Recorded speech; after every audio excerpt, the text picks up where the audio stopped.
title of this song is what you think about Jesus.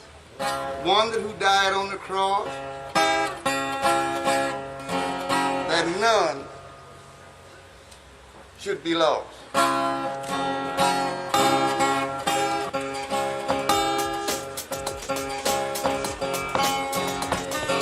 What do you think about Jesus? Oh, he's alright. Oh, he's alright.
Well, all right.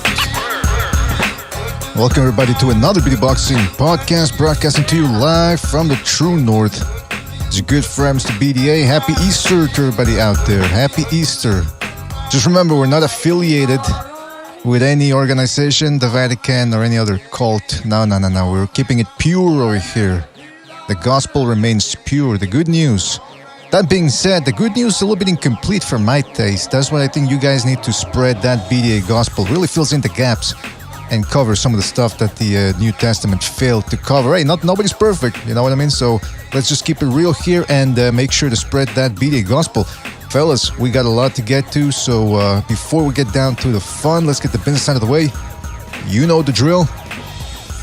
Hit that like button, subscribe if you haven't subscribed already.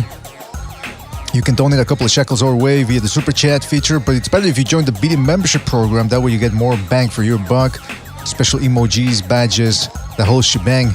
But of course, like I said, most important thing is that you continue to like, subscribe, and spread this show. People need to learn about this show, all right, fellas? And don't forget to check us out on Spreaker, iTunes, and Spotify. All right. Now listen, fellas, I want to give a shout out to everybody out there. I'm talking about Triple JJJ, Official Scorecard Boxing, The Quags, IBR Stellar, Self-Law, Cal L, Self-Law Jump Tube, Soothsayer, King Bucho in the house as well, Eddie Valens, and many more people to come, I'm sure, fellas. Thank you for joining us. Really appreciate it.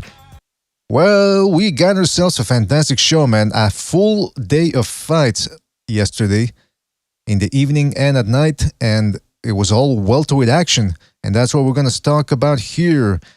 Before we get down to that, man, let me just hold on a second. Let me share the screen here with Gonzalo. And yes, I do see we got Gonzalo here real quick. Gonzalo, you there? How you doing, man? How's everybody doing? Doing fantastic. Happy Easter, man. Happy Easter. Hope you're doing well over there in the Philippines. And listen, Gonzalo, let's talk about the fights from last night. The main event, of course, everyone's talking about it. Spence beating Ugas by 10th round TKO. Just beat him down completely. It was okay for the first 3 rounds. Spence was taking it easy. It seemed like it was going to be a competitive fight. Then Spence just took it to another level and beat the crap out of poor Ugas. Gonzalo, help me understand something. Ugas is a counterpuncher, and I know he's never really been that active when it comes to throwing punches and all that. But what was the game plan? Did he just freeze? Is he old? Did he take a dive like some people are saying? Like, what are your thoughts on this fight? Yeah, Roger. 10th round stoppage. Well, the game plan is for counterpunchers to maintain. It's not so much maintaining the tempo. It's that they only have like one big reaction for every action that you take. They have a reaction. But if you're continuously pressing like Errol Spence, how many reactions, how many big reactions can you pull out of your bag of tricks continuously? That means you're not a counterpuncher anymore. You become a very active fighter, which you become a different style, and he's not anything other but that, a counterpuncher. So based off of every reaction, every action you have a reaction. So you're barely trying to win these exchanges by landing a bigger shot than your opponent. But if your opponent is walking through fire and is taking out everything that you can dish, but then that opponent, which is Spence, that fighter keeps on punching, how many big reactions can you keep throwing to fend off this guy that keeps on coming and coming? It's like, yeah, you're a counter puncher, but then you can't just keep because you wouldn't be a counter. You would be also like a pressure fighter as well, or something else. So I you know what? Because Timothy Bradley did call it before the fight, the week of the fight. He said that volume punch is going to be too much for Ugas, and he was right. He could read the body language there from Ugas, what type of fighter he is. And so once Spence turned it on, he was just beating up that body from all sides, banging him with uppercuts. You know, it's interesting. When we were doing the comparative analysis, we said that Ugas had the slightly better uppercut. That uppercut was nowhere to be seen last night. It was just a beatdown, an absolute beatdown. And I got to tell you, man, nobody had ever done to Ugas before. Ugas. Some people now are saying, well, Ugas was overrated. I disagree, man. I mean, okay, if you want to say the Pacquiao win was overrated, I wouldn't blame you, because Pacquiao was 41 years old. But Ugas did go through a string of good fighters, beat them all, decent fighters, showed that he was better than them, and now he faces Spence, and Spence just completely obliterates him, showing that he's better than all those guys. Gonzalo, I hate to bring this up. But we're going to have to talk about this Crawford fight eventually. I know we said we were not going to talk about it anymore until it actually happened, but it's the only fight up left. I mean, Spence was just too good than Ugas, who he had gone on a big winning streak himself. Yeah, that pressure bust pipes. It's a common phrase. It kind of gets thrown around a little too loosely, but it's true, man. That style will be a problem for anybody, especially he redlined it. And that's why he did so well, because he went above and beyond. I don't know if it was because he wanted to make an impression upon the fans in Texas, or because he's really about that smoke, like they like to say a lot of times. He was about making a statement.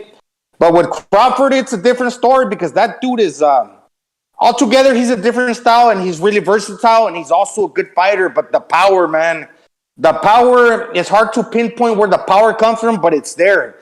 It's like the links on the chain, the energy travels, and it's there, man. So the dude punches hard. He doesn't just tap you; he whacks you. This is correction. This is Terrence Crawford. He fucking whacks you, and this guy, he's got heavy hands too, and Errol Spence. But like he says, he likes to make an emphasis when he punches. He likes to drill you and put a stamp on every punch. So he's not he's not swinging for the fences. So he's not throwing everything behind every shot, but he's putting a stamp and putting emphasis on every punch to try to hurt you. So yeah, he can break bones too. He can break bones, but the Terrence Crawford power, it's the links on the chain, man. There's a lot of kinetic energy, and it looks like it doesn't travel a lot, kind of like the anchor punch, but it's there, man, because of his wire frame and his long arms.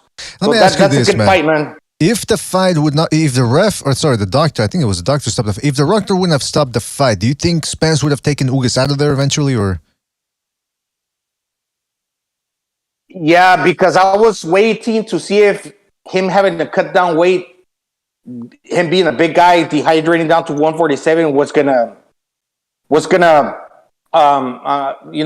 was gonna affect him later on, but it didn't. So once he got to the 10th round, after the 9th, I said, no, whatever he's got left, he's gonna close strong, because it's only 6 minutes left. So yeah, he would eventually kept going for it, because he was showing that in the 9th, that's the path it would have gone. And if Lawrence Cole wouldn't have stepped in so often, maybe with those breaks in between that he took, he probably would have got him. He probably would have gotten him out of there right there and then in the 8th or the 9th. So yeah, man, for sure he would have got him out of there, I believe. You know what, man? When it comes to Errol Spence, the guy is, because that was really the only big question going into this fight in terms of picking him. for the win was how much does he have left, or how much will he have left after that almost 2-year layoff, the accident, and then on top of that, the eye, the left eye, I believe it was, or right eye. He had a detached retina. So there was a lot of questions, and man, Ugas just did nothing to ask those questions. I mean, like, listen, Spence, I give him credit because he showed up and he kept it coming, man. Throughout after the what was it, third or fourth, when he got into the rhythm, it was just a beatdown, and it looked like he was going to be able to do that for the remainder of the fight. Even if he went 24 rounds, it seemed as if he was going to be able to do it. But just Ugas never gave him anything. He did have like his last school raw in the 6th round, right, BDA? He had his last school raw where he landed 2 combination. It was kind of weird how Spence reacted. And I would have to say that I kind of agree with what Spence said. I don't think that he was really hurt, but he just fell in his frame of mind like, oh, I got to look for my mouthpiece. I got to take a step back. But that was basically, just Ugas giving his last school raw. I'm done.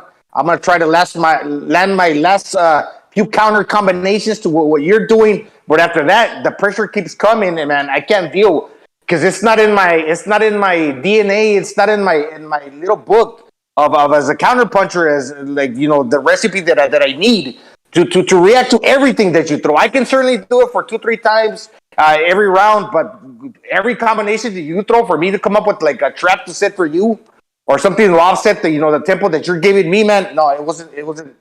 That wasn't him. It's not in his DNA. You know what, man? I want to give credit to Danny Garcia, just real briefly, because a lot of people shit on the guy. He sucks. He's overrated. He never did anything. He doesn't even hit hard. His power's overrated. He kept Spence away for 12 rounds. Spence in certain spots of that fight, he tried to do what he did in the Ugas fight, which was to turn it on. And at some point, you could see Spence thinking, all right, you know what? I'm going to play it safe with this guy because he's heavy-handed. Not so against Ugas, who is a sharp counter puncher. Spence just said, all right, I got a free buffet here, the body punching buffet, and he just went to town on that. Real quick, shout out to Virtuoso for his contribution with the super chat. He says, judging by how the 6th round played out, Ugas sold his WBA belt for 30 pieces of silver. Happy Easter. Oh, well, see, that's what some people, listen, I can't blame people who believe this because I know Ugas is not the most active fighter with his hands. But no, there was a point between the 5th and after the 6th round, just no punches at all until the last round or before last round, the penultimate round, when he finally started letting go with some body shots. Other than that, he was just standing there covering up. Yeah, hit me to the body. I just got to mention that because a lot of people think when a certain fighter reacts a certain way that there's something fishy, and they start making all these like conspiracy theories. No, man.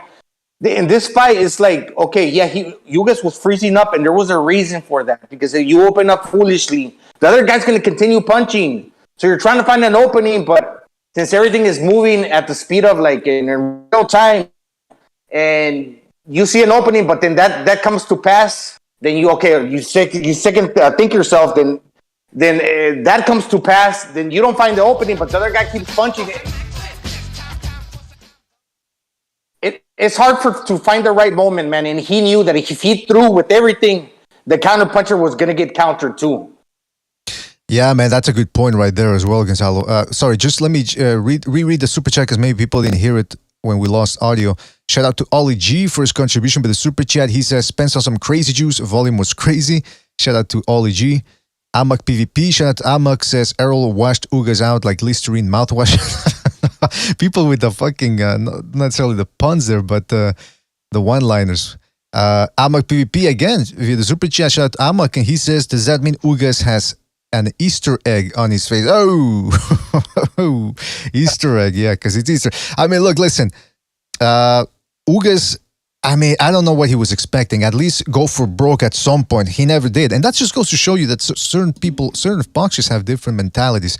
You look at a guy like Maidana, certainly not as polished as a guy like Ugas, but he went for it every single fight, man. Every single fight, he would let his hands go and just try to trash opponents. Even if he knew he was outgunned or liable to be outboxed or whatever, he never stopped letting his hands go. Ugas, yeah. That's why I'm saying this. When people talk about the Cubans, the Cubans are going to turn pro. The Cubans are going to turn pro. It's going to be amazing. I don't think they're going to be as successful as the Eastern Europeans in the professional ranks because I don't think they're made for that 12 rounders. these 12 rounders are something, it's a completely different game. And I don't think guys Yeah, that's right, BD. That's right. And the activity, I would have to go back and watch amateur boxing, which I hardly ever do. But because they're fighting 4 rounds and they're winning, means that, when they were fighting amateurs, they probably were like more active because it's only 4 rounds to fight, 4 rounds to win. So you have to like tack on the points. But as a counter puncher, it's certainly not boding well for them in the professionals. Obviously, you guys can surmise, why that wouldn't fare well in the professionals, especially against a guy that throws a lot of punches. But yeah, man, that style, there's questions to be answered. How well they're gonna do. There's already history, so. Yeah, we got Jimmy dropping by. Jimmy, thank you for dropping by, man. Happy Easter. Happy Easter, gentlemen. He has risen. He has risen.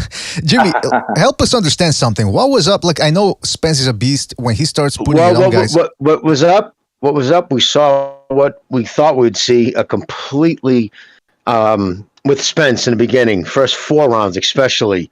I knew his timing was going to be off, and it was. And to his credit, man, he's an honest man. In the post-fight, not even the post-fight conference, but in the ring, he said, my timing was way off. I needed to start getting into it. And even at the end, his timing was still off. He missed most of the first 4 rounds. He was missing. He was loading up and missing by a lot. And Ugas was accurate, a very accurate counterpuncher in the first 4 rounds. I think all the most meaningful shots were landed by him and by Ugas. Here's the problem. When fighters don't fight often, there's not things we see about them we don't know. The one question I had about Ugas, how does he handle getting hurt? How does he fight after when he's in the trenches and he has to bite down in his mouthpiece like you just talked about? And we found out that it was another Cuban who was extremely well-schooled but is not a fighter. Man, that boy doesn't like getting hit. He lost that fight, I think, in the end of the 5th when he got rocked. Or no, after it was right after he got kind of hit. He was dazed. He reached for his mouthpiece because, like he said, it was an amateur move, kind of goofy, and he reached down and he got caught. And but on the comeback after taking that shot, after his mouthpiece went out, he clipped Ugas with something. And that took the will out of him. He didn't want to fight. And the way he handled himself, smothering his own work, staying in tight to his chest, not letting his hands go, was ridiculous. I thought it was a ridiculous way to fight. But like Gonzalo said, it put him in the least amount of danger in his mind. He should have been staying at the mid-range or out. He's not a good inside fighter. That's not his game. He was trying to lean on his chest and go in, putting himself up to the body shots. It was just, and then his reaction and the round, was it the round? The fight was the last round before the fight was stopped by the ref. I think it was the round before, the doctor, the round before that. He took a shot to that right eye, an uppercut, and he went, and he winced. And remember, he went, and he made a sound and everything. I was like, wow. Like, he truly doesn't like getting fucking hit. And, yeah, he's just not a fighter. In his heart, he's not a fighter. He's one of those dudes. He tastes the little pain or some good amount of pain, and he bails. Well, for a guy that doesn't like to get hit, he sure stood around there in front of Spence and just let him tee off on him. I mean, you look. Is Spence that good, or is Ugas not that good or that awful that he just didn't have an answer for Spence? It will remain to be seen, because I know we didn't want to talk about this fight. We said we weren't going to talk about it unless they finally announced it. But we're going to have to address this at some point during the show, and you guys know what I'm talking about. But before we do that, shout out to Mike T for his contribution with the super chat. He says, good win for Spence. Can't wait for the Crawford fight. Sometimes I can't help to think Spence and Boots Ennis are suspect. Both of them had gyno. Oh, Ennis, I haven't seen him with the gyno, but it wouldn't surprise me if I find some pictures of him with the gyno there. Shout out to Mike T for his contribution. And shout out to Texas Bulldog Boxing for his contribution. He says, doesn't anyone else find it amazing that we were all worried about Errol's eye, but in the end, we should have worried about Ugas' eye socket? 3 belts, 2 eye sockets. 3 belts, 2 eye sockets. I don't get that at the end. But yeah, man, I mean, it's... Ugas... He just stood there and he just said, "Okay, let me see if I can catch him with something." But if you want to catch the guy with something, you gotta throw. There was a point where I'm not kidding. I think he only threw 2 shots per round. That's the way it seemed like to me. But Spence was just, Unbelievable. I mean, Spence. There's only two set of eyeballs, four eyes in the ring. That's not like a big conspiracy. If you gonna fuck me up, I'm gonna fuck you up. But that's basically it. People read into this shit too much. Well, hey, listen. Speaking of conspiracy, this fucking Lawrence Cole. This ain't a conspiracy. This ain't suppositions or anything. This guy sucks as a referee. For 20-something years, this guy's been Terrible. fucking up fights. But he always has. Always. And you know what? Always. Thunderdome did an interview with him a couple of months ago. And I think he got him to admit, I don't have the exact timestamp, but I think he got him to admit that the only reason why he's at the top of or the level he's at as a referee is because of nepotism. Because I don't know if most people out there know, but his father's the Texas commissioner, or I don't know if he's still the Texas commissioner or was, but I mean, this guy One of the most influential people in boxing in Texas, without a doubt. I mean, look, listen, the mouthpiece falls. So. Who does that? Which referee sees the mouthpiece drop and immediately tries to stop the fight? Nobody does that. This guy tried it. Now, Spence is also to blame too, because he's the one that turned away. He shouldn't have done that. But Lawrence Cole should have been there saying, hey, turn around, keep fighting. Instead, he was going to step in as if to stop the fight. And then on top of that, you don't go handing off the fucking mouthpiece to the corner and letting him take the time. Derek James, and I don't blame him. See how slow he took? He's like, yeah, let me rinse off the mouth guard. Oh, it was a piece of sand on it. Let me knock that off. It was like a ref would have been, all right, put some water on. Hurry, let's go. Put it in his mouth. But on top of that, a good ref wouldn't have stopped. When they're tied up and holding on to each other, or there's a complete lull in action, that's when you stop the fight. Timeout, grab the mouthpiece. He stopped it while Ugas was still throwing punches. You know what I mean? To pick up the mouthpiece, which was bizarre as hell. But again, Lawrence Cole is the worst referee in boxing, without a doubt. He's the same clown show who was the ref with Lomachenko Salido. Oh yeah. He admitted crazy. In Thunderdome stream, he admitted that he fucked up in that fight, in the Salido Lomachenko fight. I was talking He said it wasn't my A game. That's just gonna happen again, dude. The dude's gonna get. And you know what the funny part about talking about Spence now? That he hasn't even considered getting a new mouthpiece or that's fitted to his mouth. He said, I got to get a new one, I'm going to look into that. Man, who does that? But yeah, as far as the referee, he fucked up. Yeah, he didn't have a molded mouthpiece. A lot of people don't like using them because they're thick. There's a hard time breathing. So they use the smaller one, the mouth shield. But it's the problem with that. It flies out of your mouth because but I mean, never even had a frickin' he admitted this is the first fight he ever actually used a nutritionist. He used to say, I used to peel off I'd sit in a sauna. That's how he'd get his extra weight off, which is the worst way to get your weight off. Yeah, we know what that means, by the way. When a guy says, I got a nutritionist, that's code for I'm getting the good shit. You know what I mean? But listen, people are saying, and I hate to bring this up, but we have to. Spence finally called out Crawford by name, and people are saying, "Oh, he called him out by name. He wouldn't do that if he wasn't serious about that fight." Should we? I don't want to rain on people's parades, Jimmy, but is this fight really going to happen?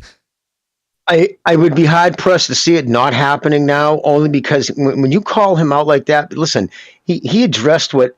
When you even have the announcers like Brian Custer, everybody saying like that fight has to happen. That's the fight everybody wants. How can he? How can he sit there now when they say they announced Thurman next? Mm-hmm. How could they do that? He would just be lambasted on Twitter. He would be lambasted everywhere.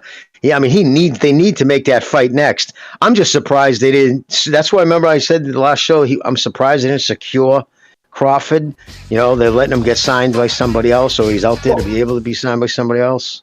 What's that? Well, actually, Jimmy, now to think of it, he could play the whole Canelo role that, I'm a free agent and everybody wants something from me. I have that one piece, the belt, and then everybody's been calling for this fight for the last 4 years. I don't need to sign to nobody.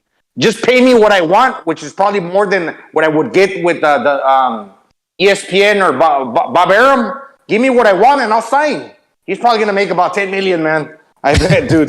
Yeah, hey, that's the problem. I don't think they have the money. And because if it was Canelo, they would come up with the money. That's why when PBC's, we'll give you $50 million, they're just offering his own money back to him because he's going to put the asses in the crowd.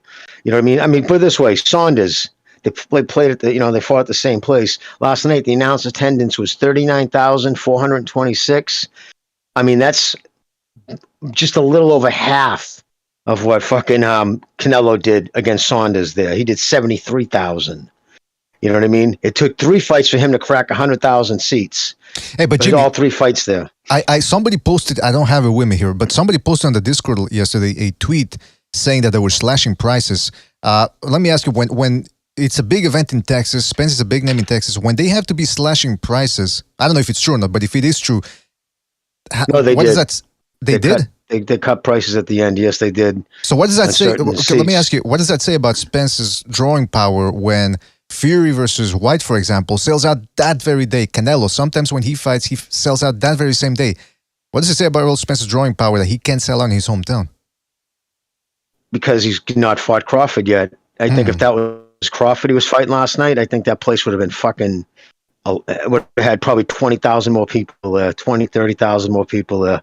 I mean, that's a result of you not, I mean, people like to blow up his resume, but let's be honest. I mean, DSG, all right, he's never had a win, never had a significant win at 147, ever, okay? Mickey Garcia, a career super featherweight who came up 2 divisions that he couldn't even hurt, never mind stop. These are just facts, you know what I mean? And then Porter, all right? Porter has lost pretty much all his big fights, outside of Brook. I think he's lost every other time he stepped up, and he got stopped by Crawford. So at the end of the day, people try, of course you get on Twitter, of course all the haters are saying how his run at Undisputed, Unified Undisputed is better than, Canelo's. Of course, it's like, but he hasn't finished it yet. There's still a belt out there he has to get. But well, you know me with the belts, but shout out to Crisp 33 or 3 Crisp for his contribution with the super chat. He says, why are people so uptight about the mouthpiece when the same thing happened in the Triple G Murata fight? The ref stopped the fight for Murata to put back the mouthpiece in. Well, shout out to Chris for his contribution, but that was a different thing because the ref did the right thing there. He waited for a little bit of a lull in the action and then called timeout. This guy, not only was he uncertain about stopping the action, but he stopped it as soon as Spence was hurt. So that you're supposed to wait for a lull in the action, even if it's at least 5 seconds. But this guy didn't do that. But shout out to Chris for his contribution. Yeah. Yes, shout out to Chris Harbity. Especially there was only like 56 seconds left in the round. 56 seconds. That was like the tail end of the round, So you kind of have to know, okay, maybe the round's about to conclude. If I take 20 seconds off the clock, I mean, where does that leave me? So, and at the end, it was a moot point because fucking Ugas just wasn't going to take advantage of anything that last night. I mean, he just, after the action resumed, he just stared at him and went back into his shell. Yeah. When I saw him get hurt and he didn't fight back, he didn't step on the gas, he just kept doing what he was doing. That's when I said, this fight's over. Mm-hmm. He doesn't want to win. He just wants to survive. He was hurt in exchange and he doesn't like it. He's just not a fighter. He's a great boxer, just not a great fighter. Absolutely. As far as Errol Spence's drawing power, we know that Texas is like a big state. Like their economy is probably bigger than a lot of countries around the world.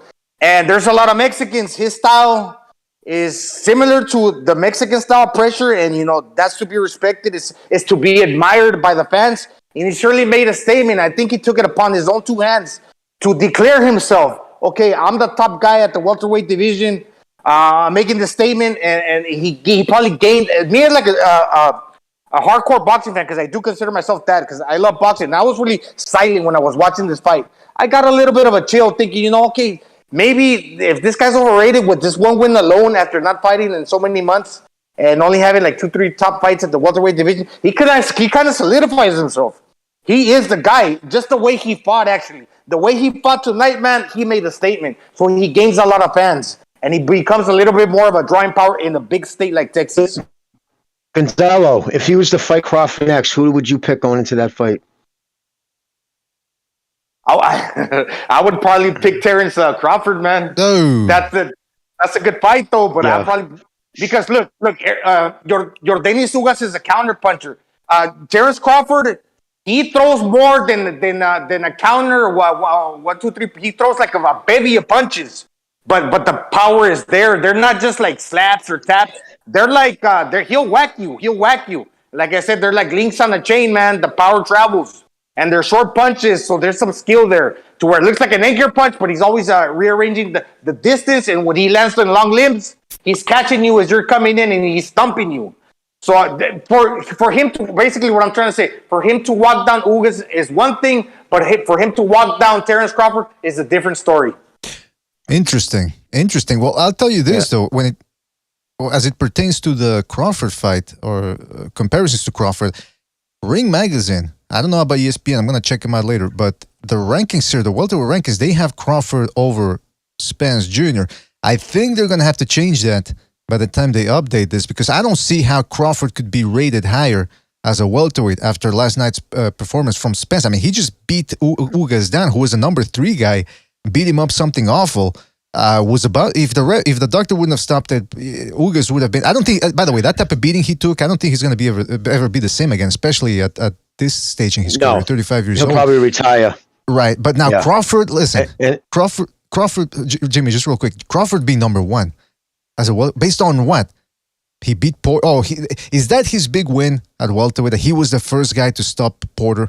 But now look at Spence. Okay, yeah, he hasn't been active, but if you space out, even with the win spaced out, you got fucking Garcia, Porter, Ugas.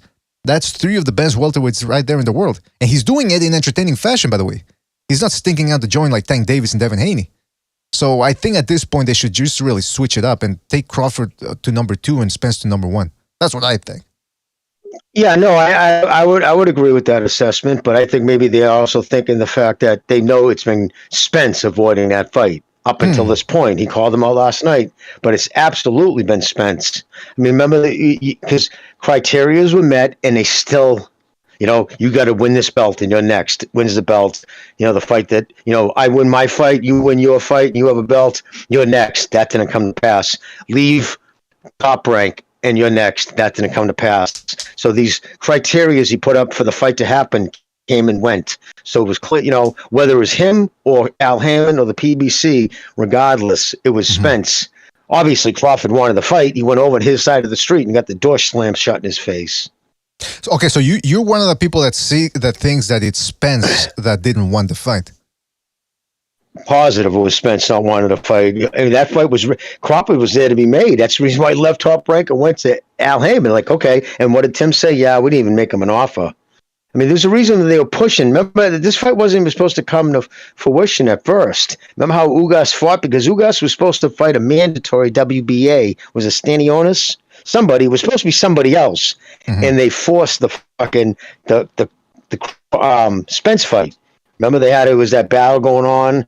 And they finally announced that, we're going to sidestep that. We're going to make the Ugas fight. So they went out of their way to make that fight, a fight no one was asking for. Yes, he might have had the belts, but those belts were still there. Nobody was clamoring for that fight. The fight everybody wanted was Crawford, and yet they didn't make it. They made Ugas instead. Interesting, man. Interesting. Well, listen, this is the fight to make. Boxing fans, we want it, man. This is one of the top 3, if not the number 1 fight we all want to see. And if they don't make it, it's going to be a black eye from boxing, man. This is the fight. Look, listen, Spence just beat down the number 3 guy. He's proven that he's at another level than all these other guys. He already beat. I mean, does anyone really want to see him fight Keith Thurman? It's got to be Crawford now. No. Right, so that's what I'm saying. So, I mean, it's got to be Crawford and Spence. Hopefully they can make it happen. We said we didn't want to see it happen, but, not that we didn't want to talk about it because it was probably never going to happen, but now Spence is calling him out. There's nobody really left. I mean, what, are they going to put Spence into with Jaron Ennis at this point? Well, I'm surprised they didn't have Crawford there. It was a spur-of-the-moment thing. Why wouldn't they invite Crawford there to do an in-the-ring call-out? Because when last time he was in that same arena against DSG, Crawford showed up and was asked to go into the ring, and they told him no. And that was the fight that Crawford wouldn't even, Spence wouldn't even say his name. Oh, okay, yeah. You know what I mean? Like, that was the fight. Crawford showed up, was in the audience, and you know what I mean. He was in the background actually when they were interviewing Spence, but he wanted to go in the ring and have an in-ring call out, like, we're next, and Spence and his people said no. And then when Spence showed up to Crawford's fight, the minute Porter went down, him and his boys remember they jumped up, headed for the exits, Yeah. and was asked, "Do you have anything to say to Crawford?" He said, "No." Now I And remember. there's no reason why it shouldn't happen since there's nobody in between those two guys to make the unification for all the belts for the undisputed. Because, I mean, Errol Spence got the 3 belts now. There's no Ugas or Manny Pacquiao in the way in between. And then you got Crawford, who's got that 1 belt. So for you, other than the purpose, other than the reason for maybe like a promotional issues from Al Heyman shenanigans, or one guy being a diva saying that since I got the 3 belts, I deserve a lot more than what you should, and that becomes the issue. But other than that, no, man. Well, listen. Should be a 60-40 split. Yeah, you know what? The last time I heard that was Roy Jones and Hopkins. Remember that 2002, 60-40, 60-40? They were even talking about, or fans at least were saying, why not make it 60-40? The winner gets 60 and the loser gets 40.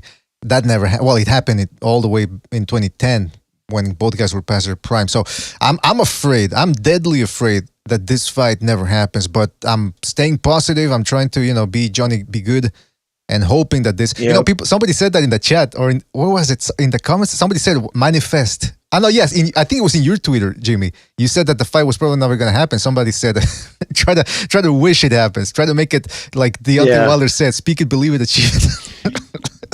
Will it into the universe. You know what? Crawfish, he's got Crawford. I mean, did I say Crawfish? No, this guy, man. Look, he's got the 10 knockouts in a row, and he's jumping the 3. He brings a little to the table. He's got the 1 belt. The other guy's got 3 Errol Spence. But the fact that Crawford has scaled divisions, 3 division world champion, he's got a little bit, that I could bargain. Hey, man, give me at least a 50-50 or 60-40. But if it's 40 that you get, hey, fucking take it, man. Just make the fight happen. Show that you're that much better. Can I say too, man, the stopping fights to have the ref check an eye wasn't bleeding for eyesight? I mean, how many fights throughout history has a dude been his eyes completely shut? Like, can't see nothing out of it. You know what I mean? That's why, to quote 300, God graced me with 2. You know what I mean? He's still got an eye to look out of. Just turn your head a little. You know what I mean? How many guys have won fights with their eyes shut? I just can't believe it. Like, give him a little bit of a chance. Give him a little bit of a chance. No, yeah, exactly. If you could put the last counter combination where, hey, this is my last hurrah. Let me go at him. And if I don't get him out of there, then stop it. Right? Well, let me ask you two, BDA and Gonzalo. In the first 4 rounds, who do you think who landed the more meaningful punches? I had it 2-2, man. But what punches will you say? Yes, I would have a 2-2, but I think the rounds that Spence won was due to volume. Most of those punches were missing. They were bouncing off his gloves. It wasn't until Ugas stood still. I think the body shots took his legs out from under him.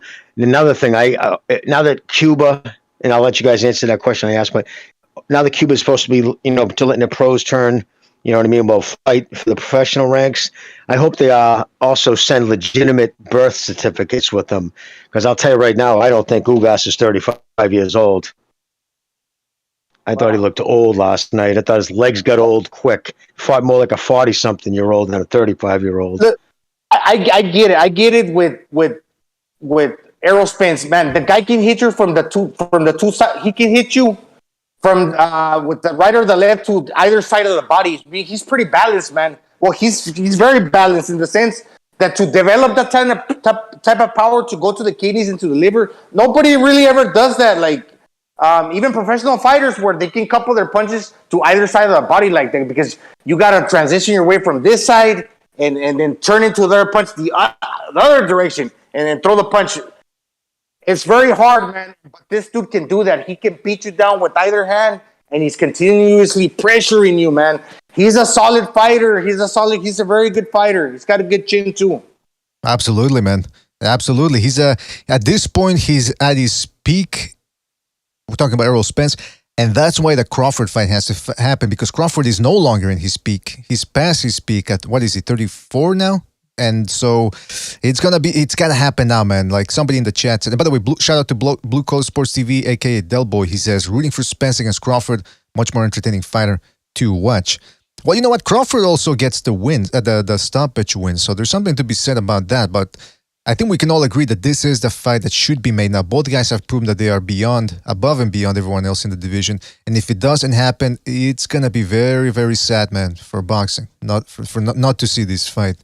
Don't forget, fellas, the phone lines are open. So, that Rasheed Johnson guy he called Jimmy a wop, and he said, go make some tacos. My name ain't Jose, it's fucking Gonzalo.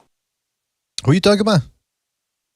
Rasheed Johnson, he made a comment that Jimmy's a wop, and now he said, go make some tacos, Jose. Well, my name ain't Jose, it's fucking Gonzalo. Well, I don't understand. Why did he get wrong about his comments? Rasheed, wait, go make a fucking wop. Yeah, figures. The brother bringing it down to race. Imagine my shock. Well, listen, fucking I mean, clown. Today... Yeah, man. Listen, if you keep that up, we don't usually ban people from the chat, but if you keep that up, you're gonna get banned. And I'm talking about you two guys. No, I'm kidding. No, listen, it's Sunday, Easter Sunday. Come on, let's act like a bunch of human beings. Fucking wouldn't say that to my face. Fucking coward, gutless puke. Oh, come on now. All right, listen, we got the phone lines open, so let's go to the phone lines here. Don't forget, anybody can call in, and if you're outside of North America, I'm going to be putting a StreamYard link in the chat so that people outside of North America can call in. But in the meantime, let's go to the phone lines here. 951, you're on the air. 951, what's on your mind? Boom, boom, guy, LDBC. Hey, by the way, Spence. Can I just clarify something? When you called in one time, when we were talking about what is the LDBC, you said you didn't know what the LDBC was. Now you found out about them and you're all the way in with the LDBC, or I'm confused here. I'm all the way in LDBC. Well, that's and we got a good win, Spence. Hey, everyone before the fight was talking Ugas. Oh my goodness, Ugas is going to win. Ugas is going to do this. Come on, man, that was a one-way beatdown. Who's everybody? I'm not going to say Ugas was a cherry pick. I was on a few shows, BDA, a lot of favor. Jimmy, almost in every category, was saying, "Oh, Ugas is such the better fighter." Jimmy? Am I wrong, Jimmy? Are you going to admit defeat? I'm not going to admit defeat. First off, Spence isn't your guy. He doesn't belong to the LDBC. It wasn't your guy to win anything. In the beginning, what did I say? There's things I don't know about Ugas, but by skill, for balance, I think he's got more balance. He's more accurate when he throws. What I didn't know was he has no balls. He's not a fighter. But skill-wise, in the first 4 rounds, who's landing the more accurate punches? All right. Did I? Why was I denying? Yeah, I don't remember. I don't know. Was I making excuses? No, he won. And I said Spence is probably going to get the win, but there is things about Ugas when it comes to actual skills. I would still rate his skill set better in certain areas, but when it comes to fighting, Spence is more of a dog. Jimmy, just stand by your pick is all I ask. You were in favor of Ugas. You lost, and I said that. Yes, I thought he would outskill him. And I said it probably will skill him, but I said Spence is going to get the win regardless. I did say that. We didn't see that, Jimmy. And if you go back and check, I said Spence will get the win. Spence. What's that? Okay, let me finish. Spence, his timing was definitely off. So I was a little worried. He can't go straight into Crawford. I want to see it. He should go in straight into Crawford, but I think Thurman would be a cherry pick, but a well-deserved cherry pick. All right, now boom. Hold on. I can't hear myself. Boom. You gotta be kidding me, man. You want to see Spence versus Thurman? First of all, there's a lot of background noise, man. I hear some kids in the background. Boom, are you there, man?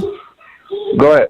Yeah, okay. Yeah, go ahead. You gotta be kidding me about Thurman. Come on, listen. Spence just outclassed the number 3 guy in the division, and you want to see Spence against Keith Thurman, the guy who gets hurt in every fight with a body shot?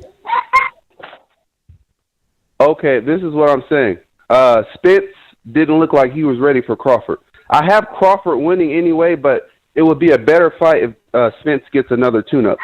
But he really doesn't deserve a tune-up because he's been ducking Crawford for too long.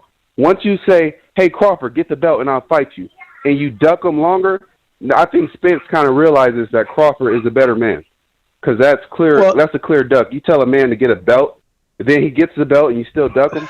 It's just too much going on. I agree with everything you just said there, brother. I would agree with everything you just said, but I do think by the last few rounds he started getting his timing. I think that's all he needed.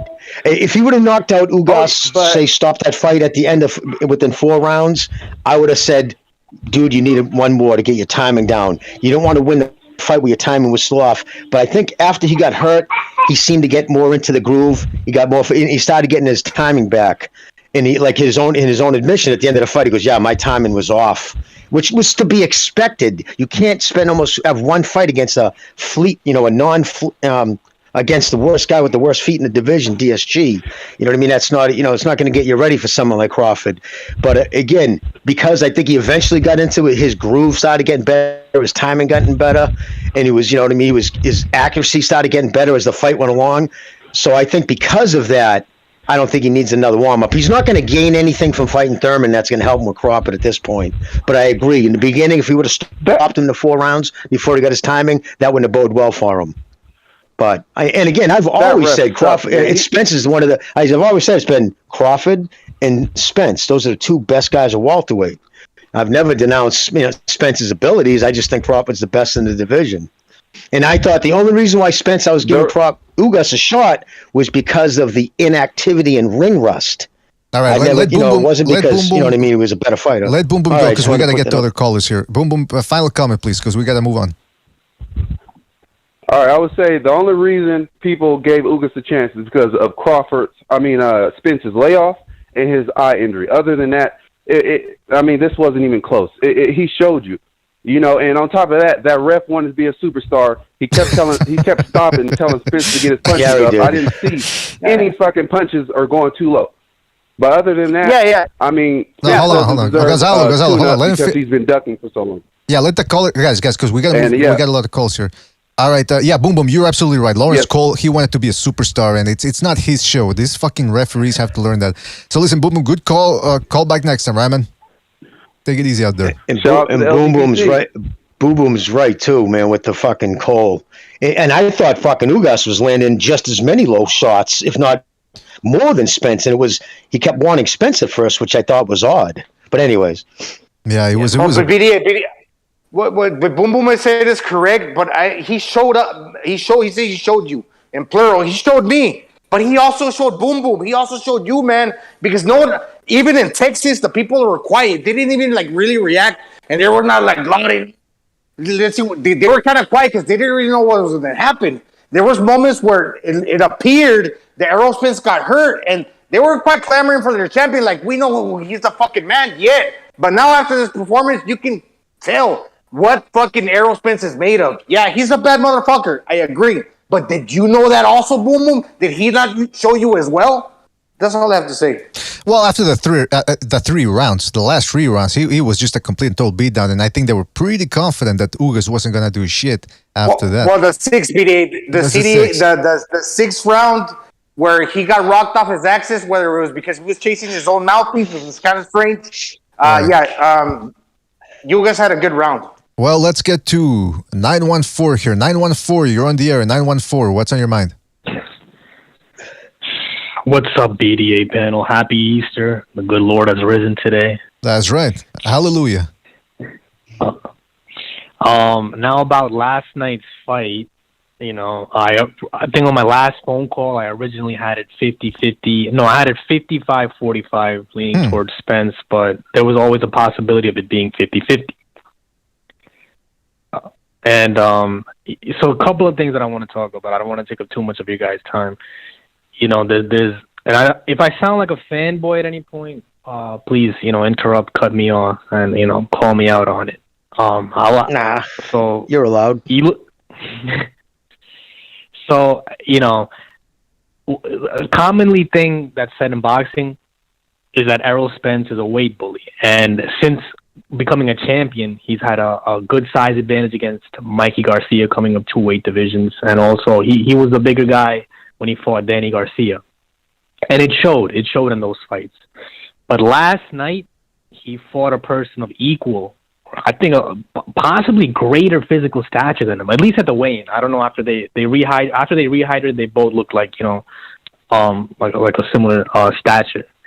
I want to address one thing. So to those saying Ugas was possibly taking a dive or that the fight had some fixing going on, it would make far greater financial sense for Yordenis Ugas to take a dive against Manny Pacquiao so that a Manny Pacquiao versus Errol Spence welterweight unification would exist. Would you guys agree with that, disagree with that, or what you guys take on that?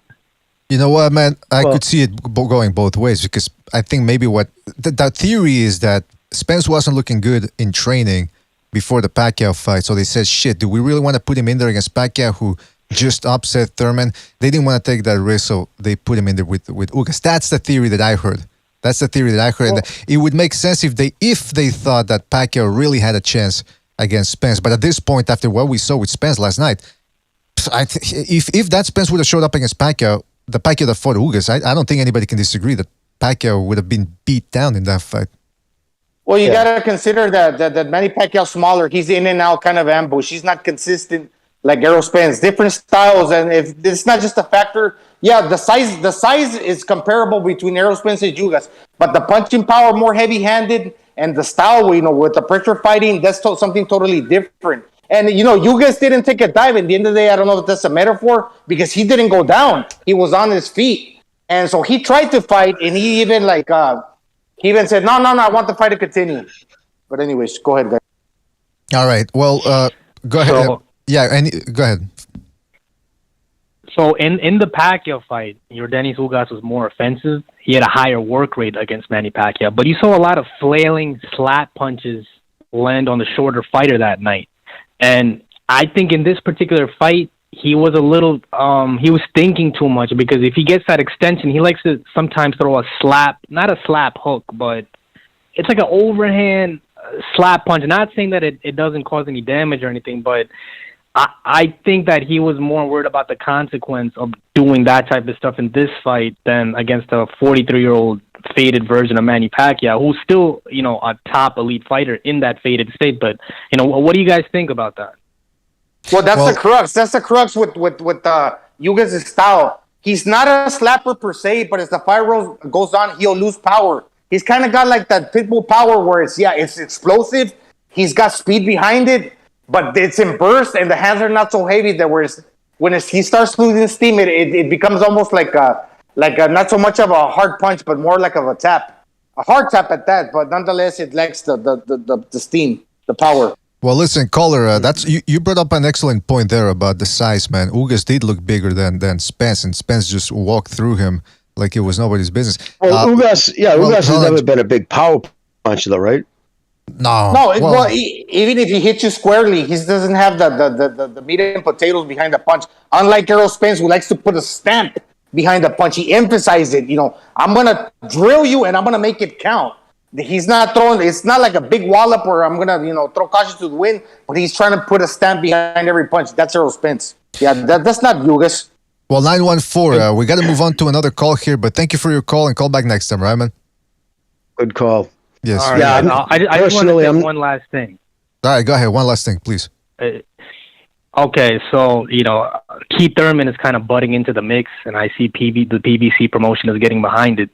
But you look at the comeback fight that Errol Spence took after the Ferrari crash. He took Danny Garcia without a tune-up, and then after the retina surgery repair, he took on Yordenis Ugas.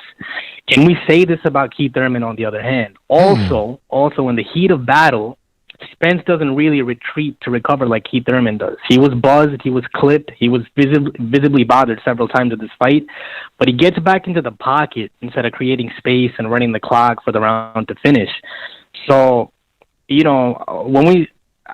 I can't say this guy's fearful of a Terrence Crawford. I think scheduling-wise, you could get mad at Errol Spence for the dumb shit that he did outside the ring, which caused a lot of delays in his career, which caused a delay in the Terrence Crawford fight, because he thought he would snatch up all the belts quickly, and then he would get into this lucrative Terrence Crawford fight, which would be kind of a 50-50 fight. When that fight does happen, It's going to be a battle of attrition. You're going to see both guys smiling, taking punches from each other, and it might even turn into a shootout. You know, it might turn into like a classic fight of sorts. Well, hopefully it happens. And the three belts, two eye sockets, is to talk about Yordenis Ugas and Kell Brook, because this fight reminded me a lot of the Kell Brook fight, by the way. No, it was much more one-sided. That's for sure. All right, well, listen, 914. Thank you for your call. Excellent points, and we'll catch you next one, right, man? Take it easy out there. Thank you, guys. I just want to say I'm not entertaining that Ugas threw that fight in any way, shape, or form. First off, it takes away from what Spence accomplished. And I hate doing that to a fighter, and I just don't buy into that. It was a thrown fight. I think, personally, this is my opinion, I think Ugas is older than he says he is, and he's just not a fighter. And the minute he was rocked, his whole mannerism, everything changed. But I was surprised. The body shots were really affecting Spence. When he took a body shot a couple of times, I think that was the end of the fourth round. The last 15 seconds, he didn't even throw. He got a body shot. He clipped him, remember? And Spence just kind of, you can see him squints a little. It's a completely different animal with a Crawford. I think he's not going to stand there. I forgot to mention that on the BDA, the last episode, because Errol Spence is just such a consummate body puncher that I was going to say that, you know what? Fucking Ugas goes well to the body too, but he's only second best to what Errol Spence does, because Errol Spence is that much better to the body. But he went to the body too, man. Yeah, the fact that there's people out there in the beginning of the show that they thought we were saying that Ugas took a dive. Like, you can tell some of these people, I don't think they understand English, man, or they can't comprehend, or they just don't listen properly. In any event, try to keep up with the show. If we go too fast for you, switch over to another channel. Let's go to another call here. I got a bunch of calls, man. They're piling up. Let's go to, hold on a second. 720, you're on the air. 720, what's on your mind? 720, you're on the air. What's on your mind? Hey, can you guys hear me? Yes, indeed, man. Go ahead. All right, so just want to say, after watching that fight last night, I'm a huge Crawford fan, and I was thinking Crawford was going to wash Spence whenever they did fight. But now, I think with the animal that Spence has shown last night, it's going to be harder for Crawford. Crawford's need to pack a lot of power to push Spence back, because that dude keeps coming forward. You know, I know Crawford is a great counterpuncher. He's got better footwork and all that. So he's going to need a lot of power to push Spence back, because Spence is going to keep coming. Now, do I mean Spence is going to win that fight? I'm sorry? No, go ahead. Yeah. Yeah. Am I saying Spence is going to win that fight? Absolutely not. Am I saying it's going to be a tougher fight than I expected? Yes. Spence actually does have a lot of dog in him after everything he's been through. All you guys can say, Ugas is a cherry pig, blah, blah, blah, blah, blah, blah.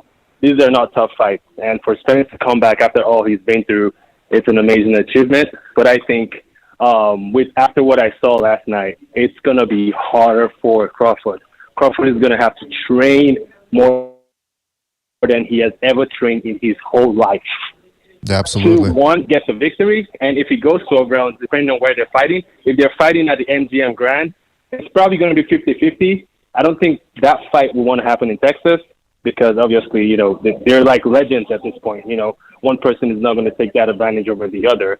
But, if it's going to be at MGM Grand, and with the type of activity that Spence has, it's likely he's going to get the victory if he goes 12 rounds. What I'm saying is, if Crawford does not do anything drastic, like get a knockdown or something.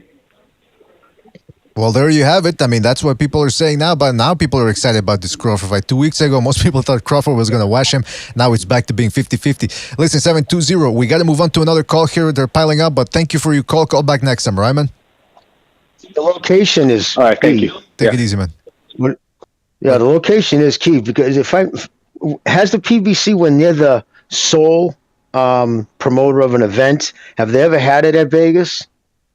I don't remember. Most of the time it's in New York, at Barclays or Texas. You'd have to assume. They don't really. I don't remember any there.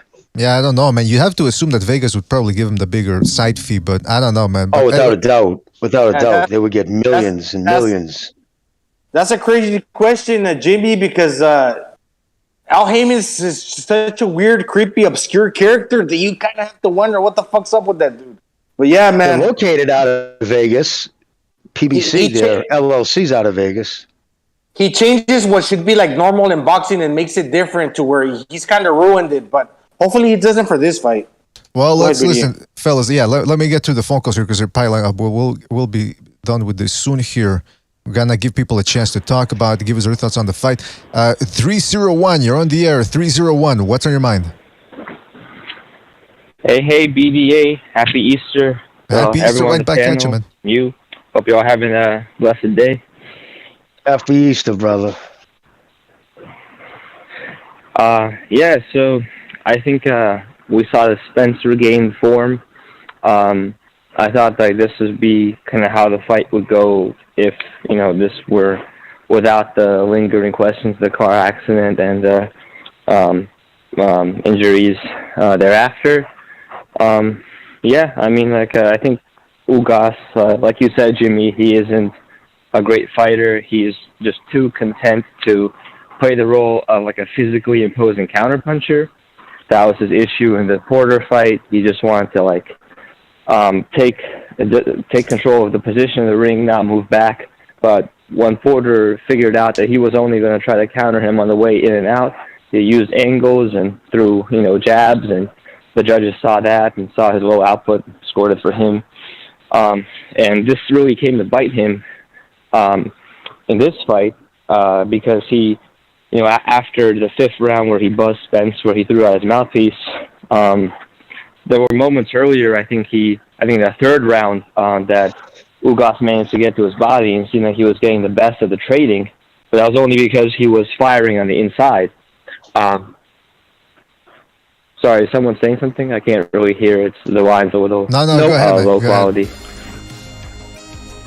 Okay, yeah, and so, because Ugas could only stand there with his guard up and try to time Spence on the way in and out, Spence was able to stand in close, not give him any room, and throw uppercuts through the middle of his guard and around it to set up hard body shots.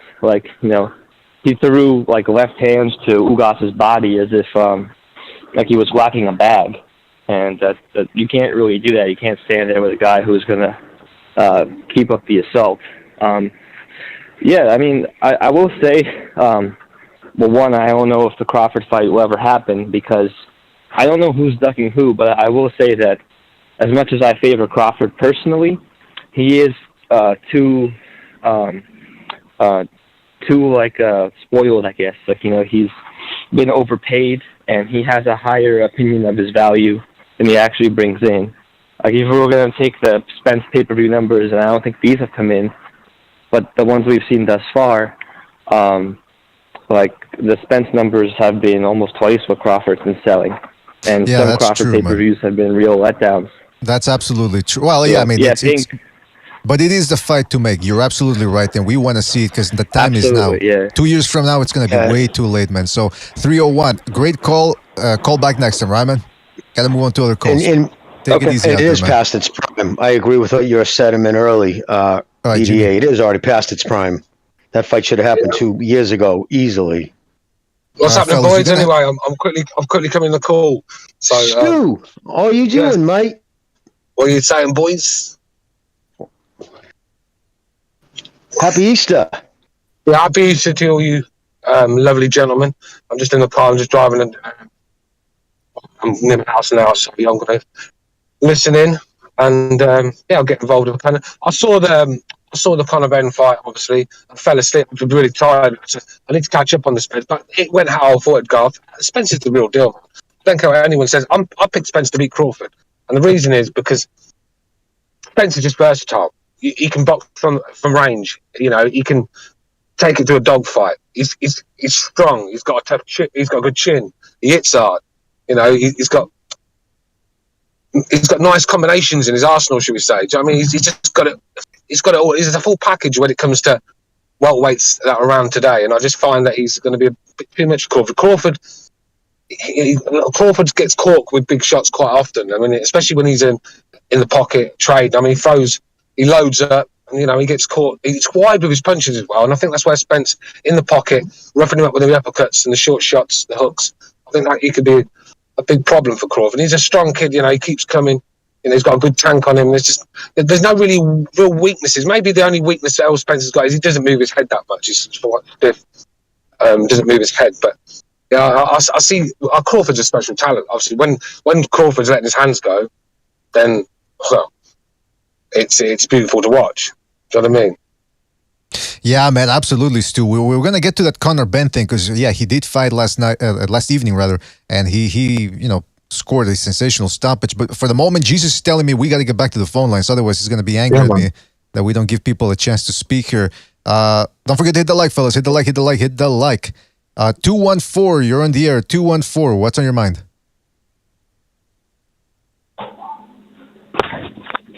Hello. Yeah. Absolutely. Go ahead, man.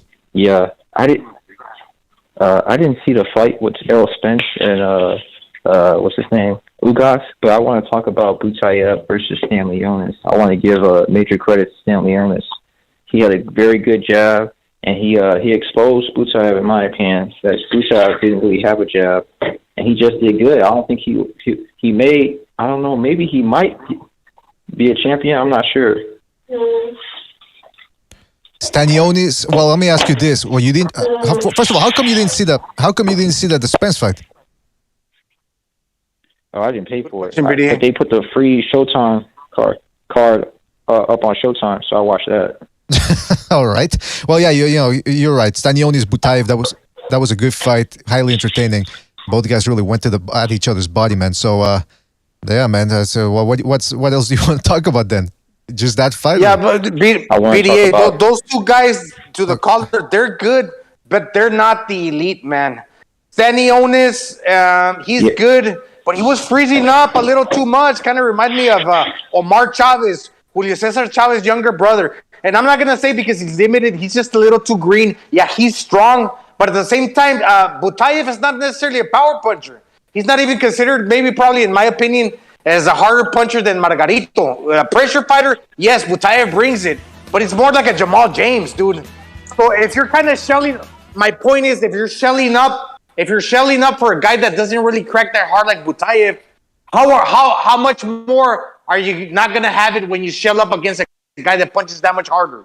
If you're Stanionis, if you can't take the heat with the Butayev, because Butayev can't punch, man. Did you guys notice that? That's all. Yeah. Well, let's let the caller respond to that. Caller, what are your thoughts on that before we move on here? I was really disappointed in Butayev because he really didn't have a jab. That's what I said before. He didn't really have a jab, and Stanionis was just hitting him at will with the jab. And Joel Diaz was horrible in this fight. Like, this guy, he was almost on Teofimo Lopez senior level. He kept on saying, I agree. You got him. I was the same thing, caller. He wasn't nowhere near to get him. Yeah, you're absolutely right there, caller. It was there was something going on there. Well, I mean, there was a little urgency, sure, but I guess now Stanionis is next in line, man. 214. Anything else you want to say before we move on? BDA, can I say something to the caller real quick? Hold on, Gonzalo. The callers, because we got a lot of calls, Gonzalo. We can't keep going back and forth with the callers. Yeah, that's. I agree. Go ahead. Okay, I got you. All right, thanks, man. Caller, please go ahead, man. The undercard for this fight was terrible. They put in these young guys against guys that should be retired on pay-per-view. It was just disgusting to me. Gamboa was on there. Vargas was on there. And Josecito, man, it's over. He needs to hang it up. It's been fun to watch him, but it's over. Well, there you have it, caller. I agree with that. They should have put the Butayev-Stanionis fight as the co-main. Well, listen, 214. That being said, we do have to move on, but great points. Call back next time, right, man? Take it easy out there.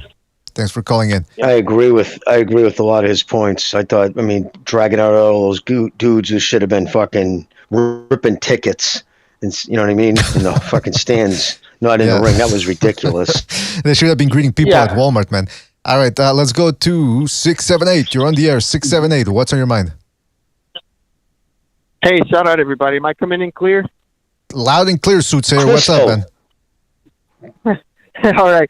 Anyways, first of all, with the Spence thing, man, as far as this whole conspiracy that Ugas took the fight, I know listen, I've heard this same thing being said from like two really good channels, so that was kind of surprising to me last night. Was not expecting that. Well, Soothsayer, just real quick, man. I mean, you can't blame those people for thinking that. I mean, Ugas just didn't throw anything for a bunch of rounds there.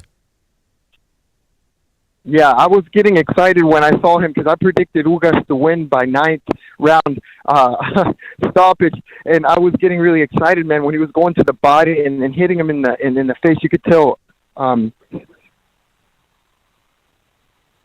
Yeah, Soothsayer, you still there? Yeah. You guys were talking. Soothsayer. No. Listen, if you hear us talking, just keep talking, man, because nobody talked, so I think it's a bad connection here. But yeah, go ahead, please. Okay. Well, this is what I'm here for. I'm really here for the pit bull, man. I fucking predicted down to the round, so I'm so proud of myself. I'm excited. We had a family event. It was great. I woke up today knowing that pit bull won. It was amazing. All right. Well, good. A lot of family over. Good for you. Big event. Yeah, man. We had two family members from Mexico come in so we could watch the fight and all that. Excellent. He got some green cards for these guys just so they could watch the fight. All right, well, Soothsayer, man. Wow, really? Soothsayer, anything else? I'm kidding, man. Anything else you want to say before we move on? Yeah, man? lastly, did y'all notice how gay it was every time the ref was checking on Gamboa? He kept doing that fucking gay bow to the ref. I didn't see that, man. Anyone else? Yeah, that's the international thing. That's from years of international boxing. The bowing to the ref. That's an amateur. You see that? That's an amateur thing. Yeah, exactly. An amateur thing. You bow. Oh, okay. Because a lot of times you don't speak the same language as the ref. If you do yeah. Happy Easter, everybody. Have a great fucking show. Everybody in the panel's killing it. He is risen. All right. Shout out to you, 678 Soothsayer. Thank you for your call, man. Gonzalo, you've been itching to say something. Go ahead, man. Who? What? Me? Who has risen? Jesus Christ! It's Holy Weekend. No, That's yeah, right. I was gonna say, BDA to the last caller, man. Joel got what's that guy? The Diaz. Joel Diaz. Man, if somebody keeps feeding you bullshit down your throat, and you certainly understand that that's not what's happening. It's kind of fake, dude. That does nothing more than demoralize you instead of pumping up your batteries, or for the lack of a better term, how can I say, motivating. No, that does nothing for you, man. Because it's like a lost cause. Why the fuck is he saying that to me? Like, oh yeah, well, you need to win. Winning all the rounds. He said something that just made no sense, man. That dude was it's not an indication of a great trainer. It's kind of like the middle of the road if you come to America, and if I'm Butayev or just like a foreigner, because he's got other foreigners. And you need to hire like a Mexican that you think is going to be a good trainer. Well, let me tell you something. It's not that guy, man, because that guy's not having good chemistry with the fighters, especially with the foreigners. Because more important than anything, you need chemistry. Go ahead, Vivian. No, absolutely. You're right, Gonzalo. That's an excellent point, man. Don't forget to hit the like button, fellas. Hit the like. I want to get back to that, Gonzalo. I want to get back to everything you said. But before we do that, let me just get to a phone call here. 929. You're on the air. 929. What's on your mind? What's going on, BDA? What's up, man? You tell me. The Lord has risen. Yeah, the Lord has risen, man. I watching that fight, man. I was first of all, I was picking Errol Spence to win, but that Ugas was going to make it a tougher fight. I didn't expect the fight to turn out that way, being that you have Ismael Salas, who's had a string of victories, with fighters, kind of spoiling the apple cart. But yeah, man, credit to Errol Spence. He did what he did. But to me, I feel like this wouldn't have happened if, I feel like Ugas was more offensive-minded, and not allow him to just your opponent to dictate the pace and the activity. Yeah. There was questions surrounding the condition of his eye and whether it was going to withhold any impact, and Ugas had an opportunity. I gotta to talk about that 6th round and how it played out. The reason why it kind of felt like the fix was in is being that it's Lawrence Cole and he kind of let things go, and plus it's Texas, and it just goes together like peanut butter and jelly, right? So I had to knew something was up. I think I forgot which hand he hit Errol with that sent him spiraling to the ropes. That got him through that ropes. And once that happened, that should have been a knockdown. But Lawrence Cole didn't call that one. But it wouldn't have mattered anyway because Ugas came in with this strictly counterpunch strategy that I think it backfired on him. I just think if you're gonna hurt the guy, you got to really impose your will on him, and that's what I was looking for. Who was going to be the guy that was going to impose his will, and it wound up being Errol Spence. I agree with the caller. I mean, I think that's the way to beat Spence is you've got to match him for work rate and grit and determination. I mean, Kell Brook, I think that's what broke him in the end. He was doing well, but Spence just kept coming, and in the end, he just sort of fell to pieces. But yeah, Porter was the same. Porter had to take that to a dogfight. You know what I mean? And this is where we are. But I think if you try and pick Spence off from range, I just think he's going to be just too much for you. You know what I mean? So, I agree with the caller. Which is why I think it's going to be a harder fight with Terence Crawford. He's a guy that moves his head and also changes angles. So once that happens, it's going to be difficult for Spence to line up the shots. So I'm picking Crawford to win that fight. I just think Crawford has been on a string of fights that are 50. Not even 50-50. They're just locks. Because the competition has been kind of dearth compared to what Spence has been through, and I think he's justified to be on the pound for pound list. I can't hate anymore, but I just felt like he's been his career has been kind of like being kept away from Crawford, because of the challenges he presents. But yeah, I'm picking Crawford to win that because I just feel like I'm doubting Errol's chin after what he took, how he reacted to that punch. I thought at one point when he still had the gum shield off, he kind of took a punch and he kind of reacted like Terry Harper when he got hit with a shot by Alicia Baumgartner. Shout out to her. But I'm just glad that we're almost getting that fight, that undisputed. Well, listen, hopefully it happens there, Virtuoso. You brought us some interesting points, and like I said, we're all looking forward to that fight. With that being said, we do have to move on to another phone call here, so shout out to you, Virtuoso. Catch you on the next one, all right, man? Take it easy out there. All right, let's go to... Don't forget to hit the like button, fellas, and don't forget to call in. The number's right there on the left-hand portion of your screen, so make sure to do that. Let's go to 951. 951, you're on the air. 951, what's on your mind?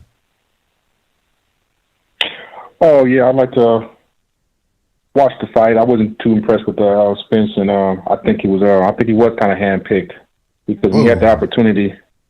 Ugas, he didn't take his opportunity when he had the shot. Interesting, man. Could you elaborate a little bit more? Yeah. Well, elaborate on what round was that? The 6th round or 8th round or something like that? Where he referee kind of stopped in on when he backed him off. He looked in when the mouthpiece came out his mouth. It was the 6th round. When the mouthpiece came out his mouth. 6th round. 6th round, yes, 6th round. I don't think that you can make a mistake like that with Crawford. Not going to be that easy.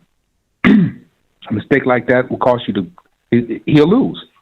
Point blank, he will lose. Interesting. Crawford's more skillful. He got power in both hands. I mean, his knockout ratio, he's more accurate with his shots.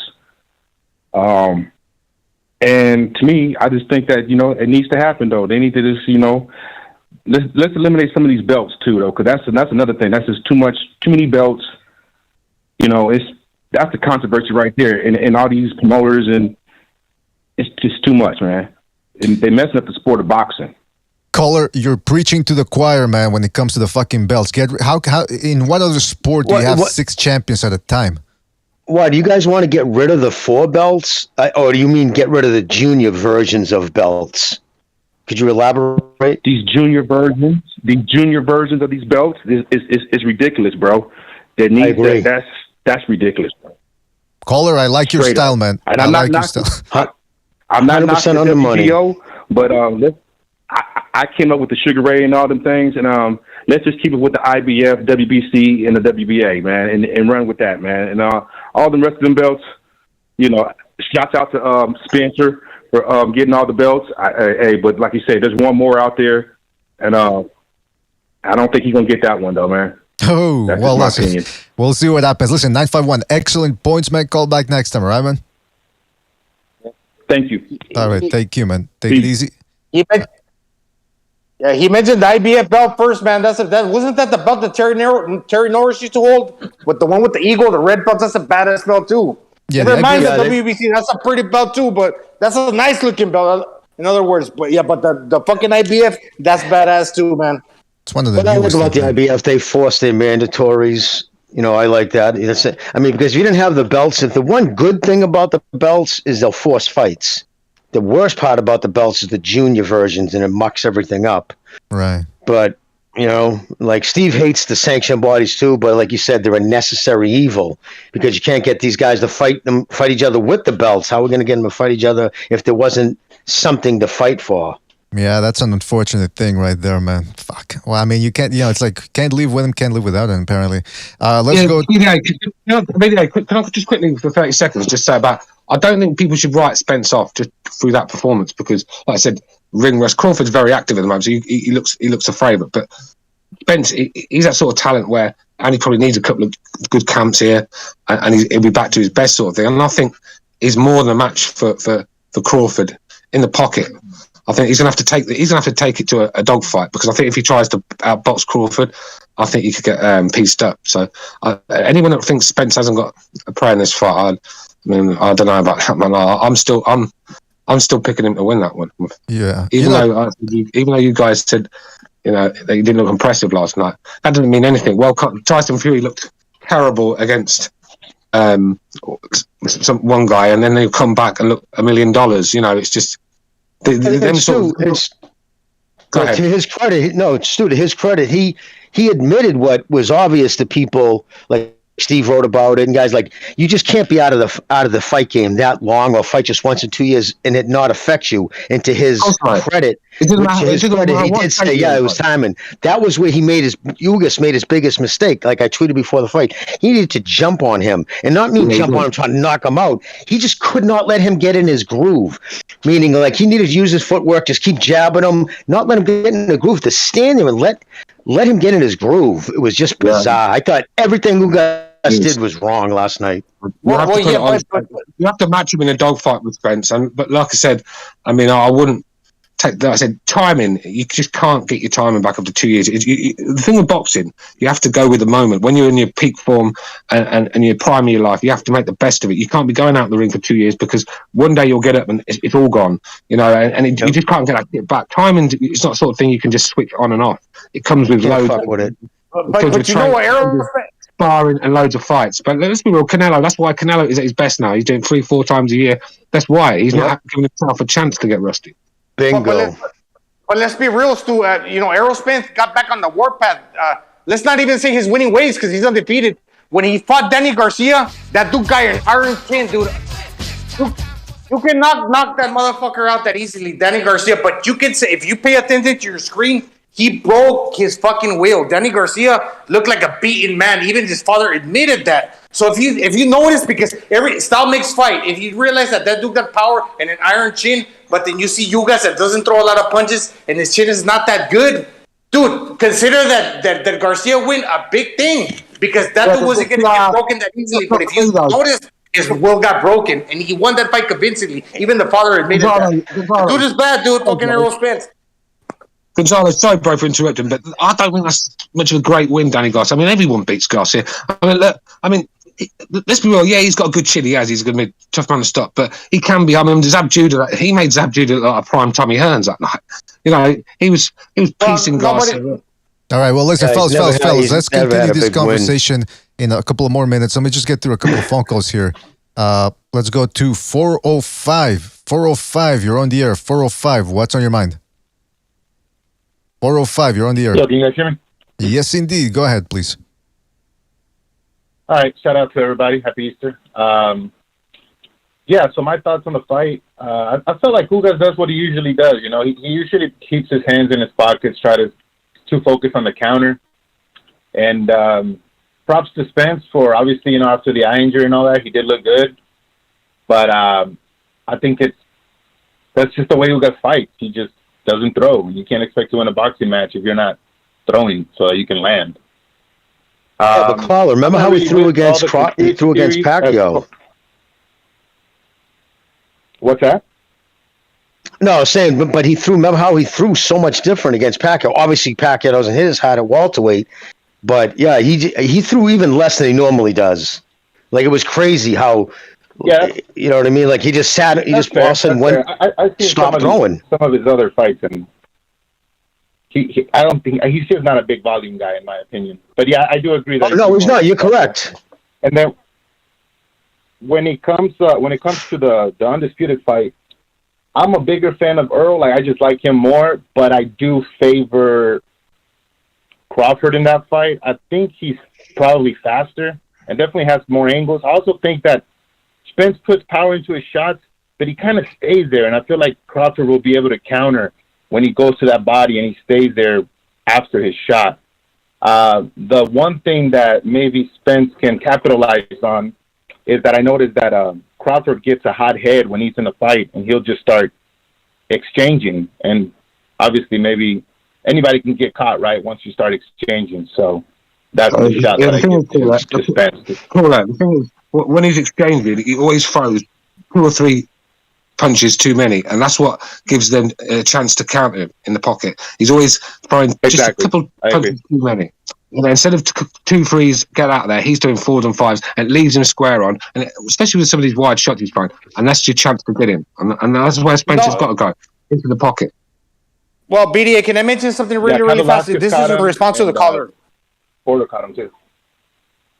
Go ahead, Gonzalo. The reason is because when he puts emphasis on his punches, when he tries to put a stamp on them, it's just like a stamp. When you're posting the stamp that got glue, it's going to stick a little bit.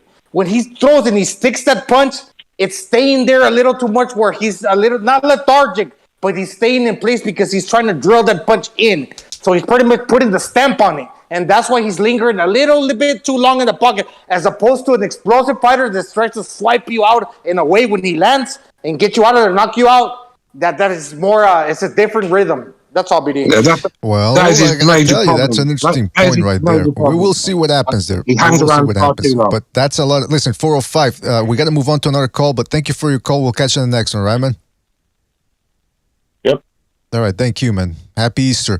All right. Let's go to 713. You're on the... Oh, geez. 713. There's a lot of background noise, but yeah, go ahead. Let's see if we can hear you.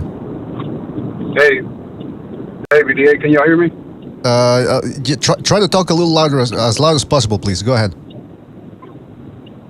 Oh, okay, man. I think my AC is probably on too damn high. I'm out here in Houston. It's hot as hell. I don't blame you. Please go ahead, man. Yeah, no. I was just trying to talk about that fight, but man, I don't know. I think the whole layoff and the whole eye injury that had a lot to do with it, man. I feel like, he was right on that whole, his timing was off. I think it was way, way off, man. He would have jumped into that Crawford fight right there. I mean, Crawford is, he's just too precise, man. He's, with his punches and, he may not have like a high work rate as Errol Spence, because, I mean, that's one of the craziest, punch rate he's got out there. But if maybe in the next fight, I want Errol Spence to win, but I don't know, man. Something about Crawford and that, he doesn't throw as many punches, but every shot he throws, it's just, he lands it just right on, man. I mean, well, caller, let me ask you this, man. Let me ask you this: do you expect Spence to have shaken off the rust now for the next fight? I think so, man. I mean, I know, I don't want to jump on, Triple G. I know this is Crawford and Spence, but that's what I saw too. I mean, I know Triple G is 40 and all that. I know, but I think that whole layoff, it messes with boxers a lot, and it's kind of like when you're, I do construction work, and if I take 3 or 4 days off, even though I'm, I work out and everything, it's not the same. I go back in there, I'm breathing hard, and I'm like, shit, man, I need to get back to work. I got you, man. So okay, last question before we move on, man. Who would you pick then between Crawford and Spence? Crawford and Spence. Right now, I want to say the work rate is probably going to be, Spence's, best tool to beat Crawford. And also, I mean, I don't know, if you put the last 2, opponents that they had, well, I mean, the one they both had in common, which was Sean Porter, I mean, I don't know if you remember, his dad was saying, he didn't look the same. He wasn't training the same, Sean Porter. And I think the better version of Sean Porter was when he fought Errol Spence as to when he fought Terrence Crawford. But, I mean, that's just my take on it. I just felt like it was a better Sean Porter when he fought Spence. And, everybody's just, getting him slack because he didn't finish him off like Crawford. But you got to understand, I don't think the heart was in it no more for Porter when he fought Crawford. You know what I'm saying? Yeah. Well, listen, I mean, now So, everyone wants to see the fight, man. That's for sure. So, good points there, 713. Anything else you want to say before we move on? Nah, man, I just want to say you guys always do a good job, man. I mean, when I ain't got shit to do or I'm fucking just pissed off at work, I always just put on the BDA show and hopefully they got a live stream going on. So. Well, that's good to hear, man. I'm glad we could provide some entertainment, man. So, thank you for calling in and we'll catch you on the next one, all right, man? Take it easy out there. All right, take it easy out there. Listen, fellas, don't forget to hit the like. Shout out to Rider of the Storm for his super chat a while back. I forgot to read it. He says, "Men down, strap-on season." Oh, come on. that's a Rider of the Storm. And shout out to Ollie G for his contribution with the super chat. He says, "Pitbull looked like the Hispanic Tyson." Whoa. Well, shout out to Ollie G for his contribution. That's quite a comparison right there. All right, fellas, you tell me, man. You heard from the callers. Everyone wants to see Crawford versus Spence. What are you guys' thought on this fight? Listen, bro, the Porter thing. Can you hear me, Jimmy? Can you hear me? Sorry. Yes, I can. I can hear you, brother. I'm not finding it terrible. It's running in and out. The Porter thing, I mean, the caller made a good point. I mean, let's be real. The Porter that fought Spence was in a lot better shape, a lot better fighter than the one that fought Crawford. And I think Porter actually gave Crawford a bit of trouble at times. That fight was close until Sean Porter fell to pieces. I mean, look, if them shots that Porter's landed, if that's Errol Spence landing them clean, it could be a different story. And like I said, Crawford is he's there to be hit. Last bit, he's there to hit you as well. That's when you're in big trouble, when he starts landing them combinations. Yeah, but Spence, I think he's got enough dog in him to be a real problem for Crawford, because I think if you haven't got any dog in you, like Kell Brook didn't have any dog in him, he was doing well until he got caught with a shot. Fucking job done, wasn't it? After that, I think if you like Porter when he took it to Crawford was starting to get frustrated. He was starting to whack his gloves and starting to lose his shape and starting to swing wild. And that's what you got to do: frustrate him. Don't let him get in his rhythm. Take him to just grind it out if you have to, because he's a lot sharper than Spence at the moment. He's been fighting up more often. His time is obviously a lot better, and he's looking in the prime of his career. I think you got to take him off his rhythm, and I think you'll see Crawford start to make mistakes.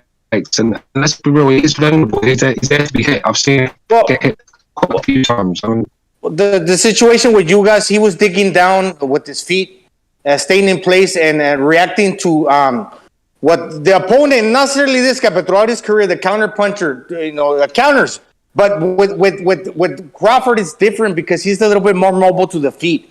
He'll create distance and he'll fight more along the lines like he did against the Ukrainian guy. What's that guy's name? Man, that turns on a dime. Yeah, he can make it mobile where he's kind of mirroring you with the feet, and he can keep on creating the separation where he's not going to fight you on Errol Spence's terms. What's that guy? BDA, the Ukrainian guy that fought Terrence Crawford like 2-3 years ago. Zelensky? No, not the prince, man. I'm just fucking around with you, dude.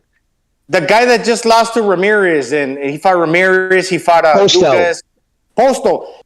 He can do that. He can mirror your footwork, so he's not exactly gonna stay in place like Ugas and look to counter you because But he's got more power than Ugas, so he can create more separation, and he's got greater firepower that he can fight on his terms, bro. That's what I'm trying to tell you. Listen.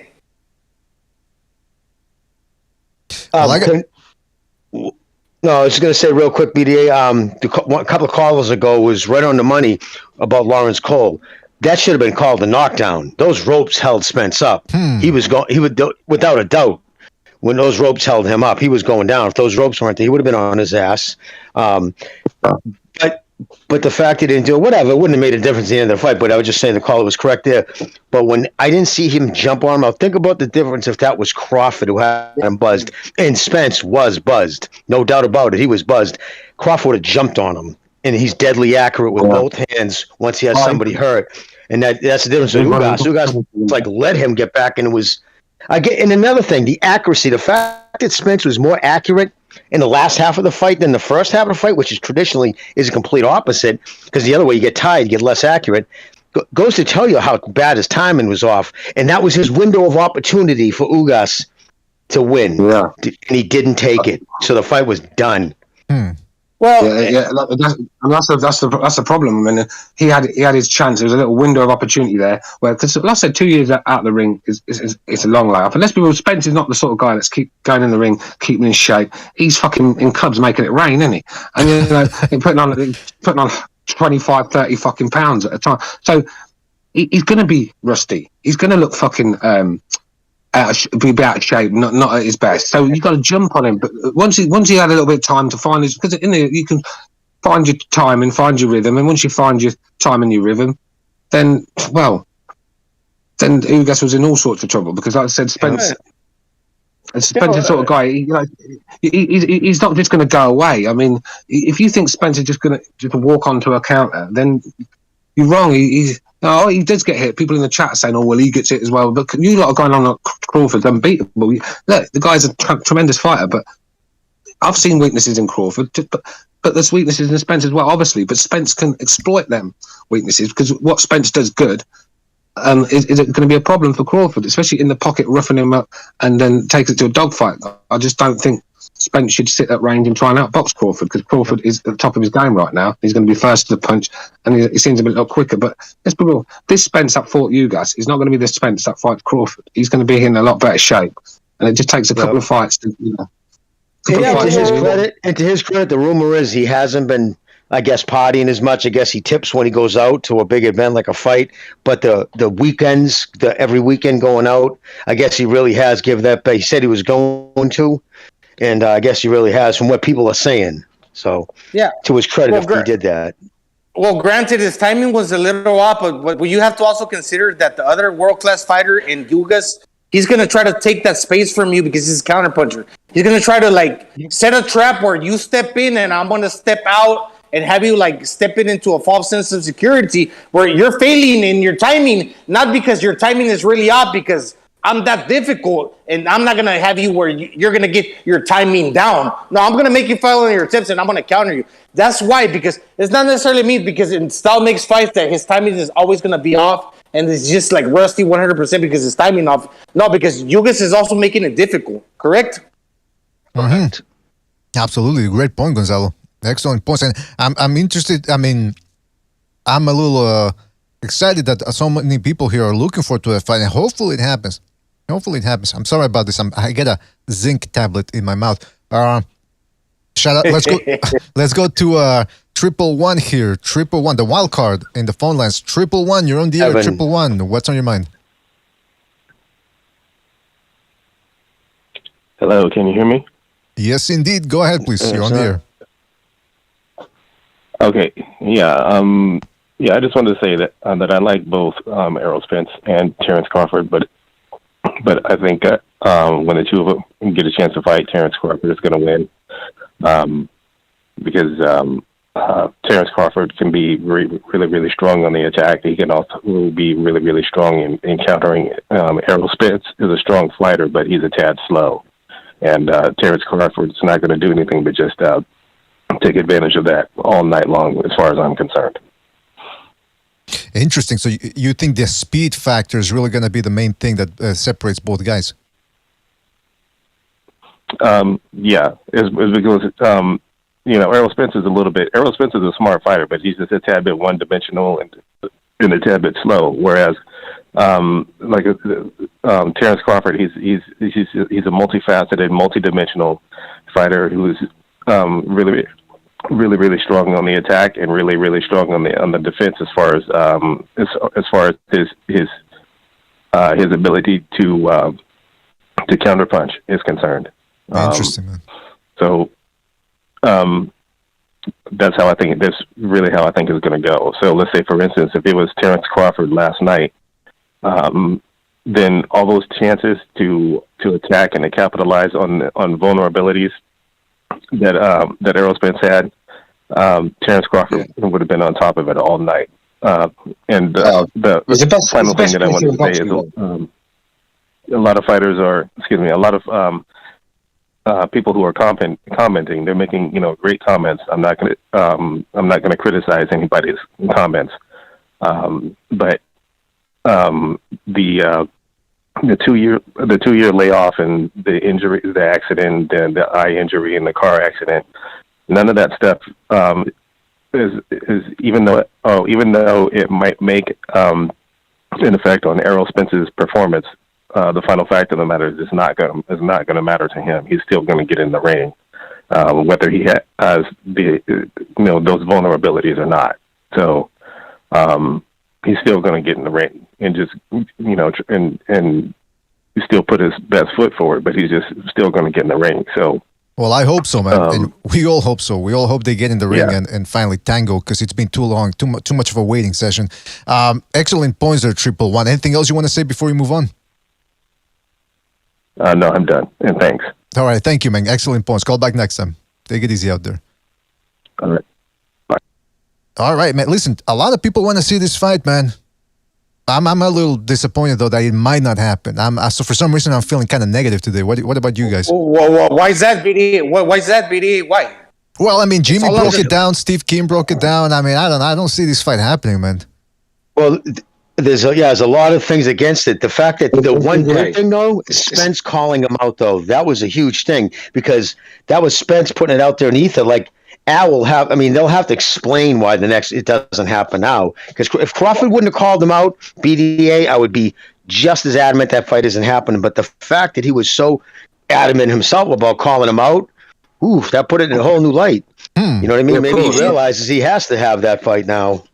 I don't see too many reasons why you would refute the fight, because even animals learn from their mistakes. If my fucking dog falls in a hole one time, he's not going to do it again. Manny Pacquiao, Mayweather took 5 years to do. This has been 4 years in the making. Do you really want to make that mistake twice? Even animals know better. That's true. Yeah, I mean, let's be real. I don't want it to happen where the fight happens and it's like Mayweather Pacquiao, where it's far too late. Both fighters were not at their best. It still lost its steam. And let's be real, Manny Pacquiao was a shadow of the guy that fought Margarito. Let's just say that. And so it wasn't the spectacle that we wanted in the end. Or it was just feeding us what we've been asking for, but it weren't really it's like a imitation of the fight, if you get what I'm saying. It just wasn't the fight that we wanted at the time. And I hope this ain't the same. But I get why Spence don't want to take that one straight. I don't blame Errol Spence. I mean, Stu, you cut out, man. Or did I cut off? Hello?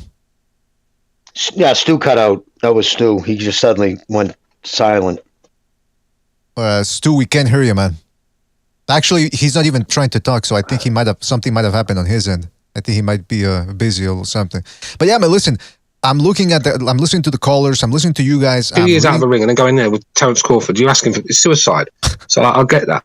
But I think the Spence and another fight in, I think they'll do him good. And I think he's going to give Crawford all he can handle. That's not an easy fight for Terrence Crawford. It's really not. But it's Crawford, like I said, best finish in the game. If he gets you hurt, like Spence was hurt last night, then gets you hurt, mate, it's over. Yeah, Stu, you cut off there for a good 15 seconds. So yeah, a good minute. It was a while. We only heard the last... But that last statement is kind of interesting, because I always compared Crawford to Tommy Hearns. They kind of look similar, and they're long and lanky. Well, at least with the arms. But yeah, it's crazy. Even though you cut off for a minute, I kind of agree, man. That dude got crazy punching power.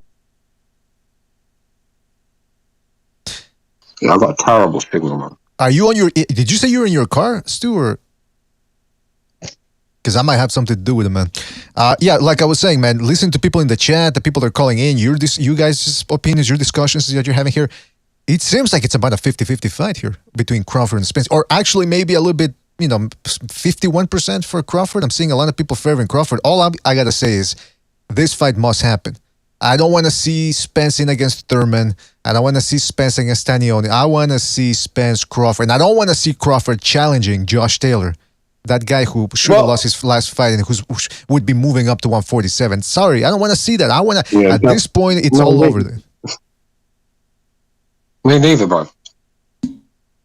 we need to start a campaign, fellas. We need to start really putting pressure on these motherfuckers because I'm tired of having to wait for these fights. Josh Taylor needs to fight Jack Catterall before he even thinks about Terence Crawford. I mean, if you can't beat Jack Catterall, what hope of hell have you got beating Crawford? Well, the only fight that I wouldn't be disappointed with if either one of them would have fight, say, Boots Ennis next. Oh yeah, I wouldn't complain about that fight. You know what I mean? If either one of them said, "Fuck it, we'll take on Boots," I think that'd be a great fight. I'd be just as pumped for that. But that's kind of an oxymoron, Jimmy, because Boots Ennis himself is not facing the tough competition. That would mean he would make the But you don't have to call me a moron. Oh, I didn't say oxymoron. I know, dude. I'm joking, dude. No, well, I got high blood pressure. I would never say that to you. I always just thinking that I said that. Not even as joking. I would not even jokingly say that. Well, I mean, I understand what both of you guys are saying, and it's Ennis, yes, he's untested, unproven, but man, he's a big physical fighter, so that would be interesting. Just on that factor alone. Hey, shout out to he's got the best quick. I think out of the welterweights, he's got the best quick fibers, like the muscles, your quick twitch fibers. I think he's the twitchiest. I think he's got the quickest reaction. He's young, he's in his prime, but the one thing he's untested. We don't know if he can catch. We know he can pitch, but can he catch? BD, I'm sorry, because I know you want to say something real quick, but I just don't want to lose my train of thought. It's because Boots Ennis, it's not a knock on him because he's a young guy. Sometimes we're too quick to say, oh yeah, gimme, show me results, do what you need to do. But yeah, he's still young. Anyways. No, you're right, man. I mean, he's still very young and still has something left in the tank, so there's that to be said about him. Shout out to Revan for his contribution with the super chat. He says, Crawford won't make the same mistakes Ugas made. Ugas had a bad strategy, poor output, and made himself an easy target, but also had stopping power. All right, Stu, you're breaking up, Stu. All right, I don't know what's going on. Hold on, let me... Yes, so it's not just me. I can't hear him. He's breaking up. Yeah, so I don't know. He said he's got a bad connection here. He should really get out of his car if that's the problem there, because otherwise it's going to be hard to listen to him. And shout out again to Revan for his contribution via the super chat. He says Ugas also made a dumb mistake by blowing out his nose after the 5th round. I think the negative pressure blew up his eye because of that orbit. Very good. Yep, good catch. He did do that. I was shocked to see him blow his nose. Shocked. That's such a rookie mistake. When you get a broken nose, you don't blow your nose; it just blows your eye out. Call is 100% right, or not the call, but yeah. Good catch, brother. You guys. That's true, man. No, and I said it, man. Dude's gonna lose his mouthpiece. Remember, BD? I said fucking he's gonna lose his fucking mouthpiece because he ain't biting out down on the same. And two, another the shallow the eyebrows. He don't have no eyebrows. Fucking the alopecia dude. No, but I said I'm joking. But the dude got fucked up. No, his eyebrows got swollen up. He's got them sharp eyebrows. I mean, it's adult. This guy, man. Some people are saying in the chat, well, Ugas, he'd already been beaten twice. Yeah, but who beat him up like Spence did?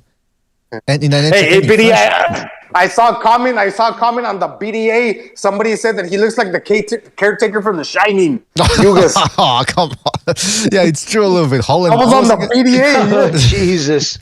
Holland Bracker or something. Yeah. Well, at least as long as he doesn't end up running. Well, he ran into an X last night. Forget about shoulda, woulda, coulda.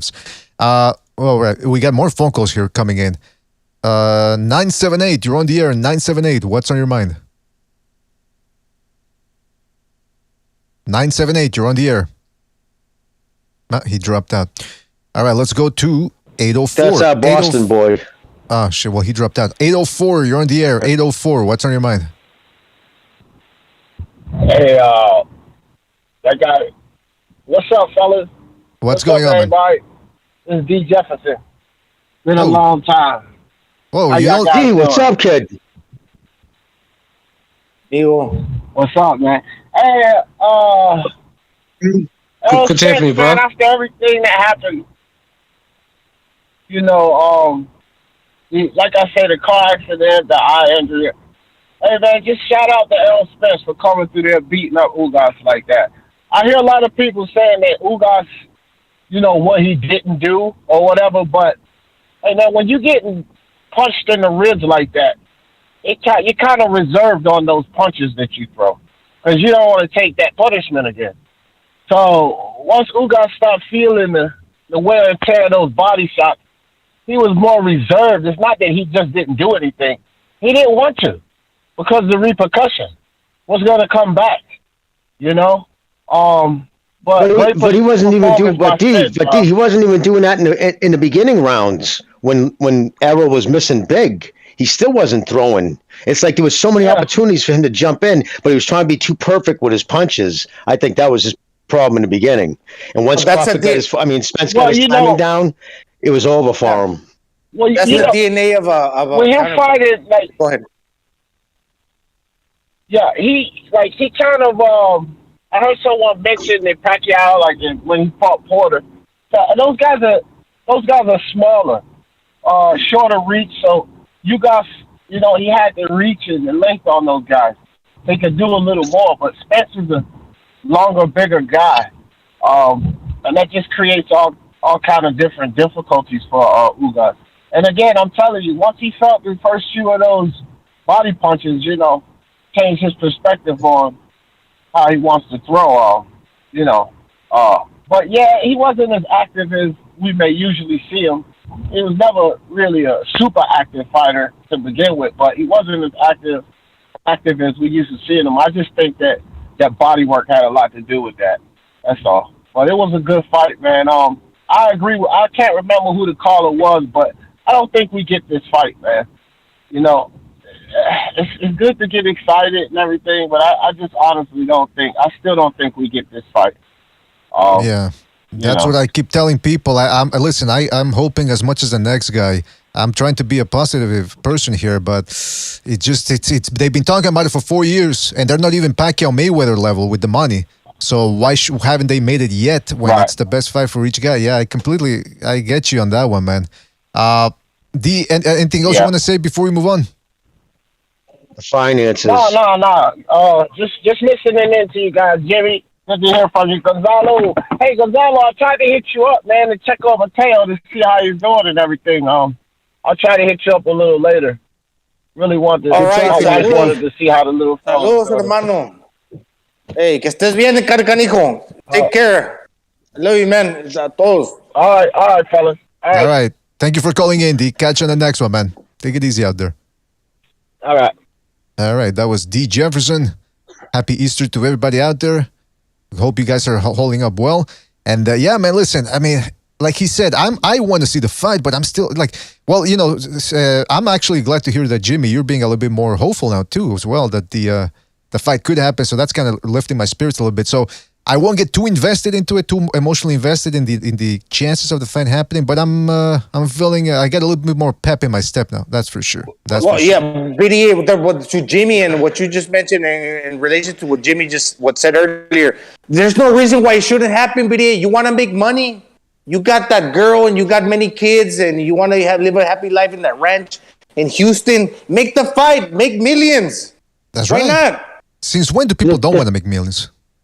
Well, what it is right now, if the PBC, which is clear, is what's happening, there is no money. Like Al Heyman doesn't come out of pocket. He uses the Showtime budget or the Fox budget or pay-per-view. The problem is, how can they guarantee money, which it's going to take, guaranteed certain amounts of money for Crawford and Spence if Crawford doesn't have that finance behind him? He doesn't have the power of Top Rank, that money. Like Devin Haney just found out how important that is because it was Top Rank's money what made that fight happen. So for that reason, remember, because they said this is the only thing that makes me nervous, dude. To your point, BDA, is when Tim Swizzle said, "Yeah, man, we don't want to even make him an offer because we want to insult him." So it's like, well, are they worried? Because they look at his numbers, his pay-per-view numbers haven't been good. They look at his, all those other factors, and they're like, Jesus, what happens if we do pay this dude X amount of dollars and we fall short? Well, so don't be nervous. Don't be nervous because sometimes you gotta gamble, and it's not so much about we want to watch the superstar fight. No, because these guys are not movie actors. We want to watch it for their boxing skills. I understand. I'm talking about Al Heyman. He's pragmatic. Okay, but this is the glamour division. It takes two to tango. If we get to fight two guys that know how to fight, and we put them in the ring. And even though they haven't projected the numbers fighting individually against the lesser competition, when these two fighters face each other, it's gonna bring big numbers. I believe that, Jimmy. What do you think? Well, of course, a big numbers, but maybe with the economy, maybe because so many pay-per-views have lost money. I don't know who's financing their pay-per-views. If it's not, well, Fox and Showtime to a certain extent, but if there's been money having to put up, especially when, I mean, the third fight with Wilder Fury kind of broke even, maybe made a few shekels. The second fight actually lost money, and so did the first. So maybe they're not fucking trying to throw people. They're losing their investors. I don't know. I just know it's tricky because Crawford, that doesn't have a promotion behind him right now. Nobody's willing to guarantee that money. So PBC and Al Heyman has been shown that he's not apt. He normally doesn't put his two big guys in there almost ever. Dude, at a certain point, if I'm fucking Errol Spence, I'm getting tired of them shouting out that dude's name. I'm gonna want to fuck him up, dude, regardless if I'm gonna sell it or not. Let me have him at him, right? Well, and if I'm Terrence Crawford, it's the same thing. Let me fight that dude. Listen, we're talking a lot about, that's a good point, but at this point, it's all speculation. But I want to bring something up here that we haven't touched upon. Conor Benn, he also fought last night, welterweight division, ended up taking Chris Van Heerden out. And it's hyping a lot of people up, and I can't blame people for getting hyped up. He already took out Samuel Vargas inside a round. Then he took out Algieri with one shot. Even if it was a past his peak Algieri, it was still a one-shot knockout. People love those. Yeah. And now Van Heerden, at least it seems here that the power is real. So a lot of people are talking. Yes. But here's my thing though. Conor Benn, when he was chasing Van Heerden there, certain spots, he seemed off balance, man. It seems like he's still got to work on a couple of kinks there, but the power is real. That's for sure. 100% right. Yeah. He's not up to a lot of guys' inability. His power is legit. No matter if these guys have all been washed, he's still been folding them. But his power is legit. It's just those other things, those other tangibles he has to work on. You're 100% astute on that one, BDA. It comes with the territory. If you're the guy that's looking for that big one punch, yeah, you're going to get offset in the sense that you're going for the one-hitter quitter. You're not like Errol Spence where you got the stamp on, but you're keeping the balance. No, you're doing it your way. And if your way's working, that's one different style that you're bringing to the table that is comparable to the other styles. When we got styles facing styles, he's the power guy. He's pretty good, man. Because if you say Errol Spence, it took him 8 rounds to dispatch Van Heerden. The way that Virgil Ortiz dispatched the Colombian guy, I forget his name, but it took him more rounds than what Ben did. So this English guy, Stu, he's doing pretty good in the power department. And then sometimes it's all you need is to bring that power behind you. It's not all about all skills pay the bills. No. It's about fucking power, the intrinsic quality. That's the biggest myth in boxing, Stu, bro. The biggest myth in boxing is skills pay the bills. Because ask Andre Durrell. I actually believed Andre Durrell was actually more skilled than Andre Ward when they first came from the scene. I preferred Durrell. I thought Durrell was a tremendous talent. If he ain't got the heart and the will and the desire to win and the toughness, it means nothing. I mean, that's what I'm saying. Nothing. Sometimes you get fighters like Cole Froch who does everything wrong. But he had a granite chin. He had a massive right hand. 100% dog. He's a dog, and that's what I'm saying. That's what you got to do with Ben. I think he gives away a lot of reach and height at the division. He always seems to be the smaller guy, so he has to get inside. It's a bit like Tyson when he was fighting them big heavyweights. He had to bob and weave and get inside. And when you're trying to get inside, you're gonna get hit with shots coming in. It's just gonna happen. But sometimes you've got to be prepared to take a shot to get your own off, and that's what Ben is doing. Remember, one quick last thing in regards to this. Skills always work around power.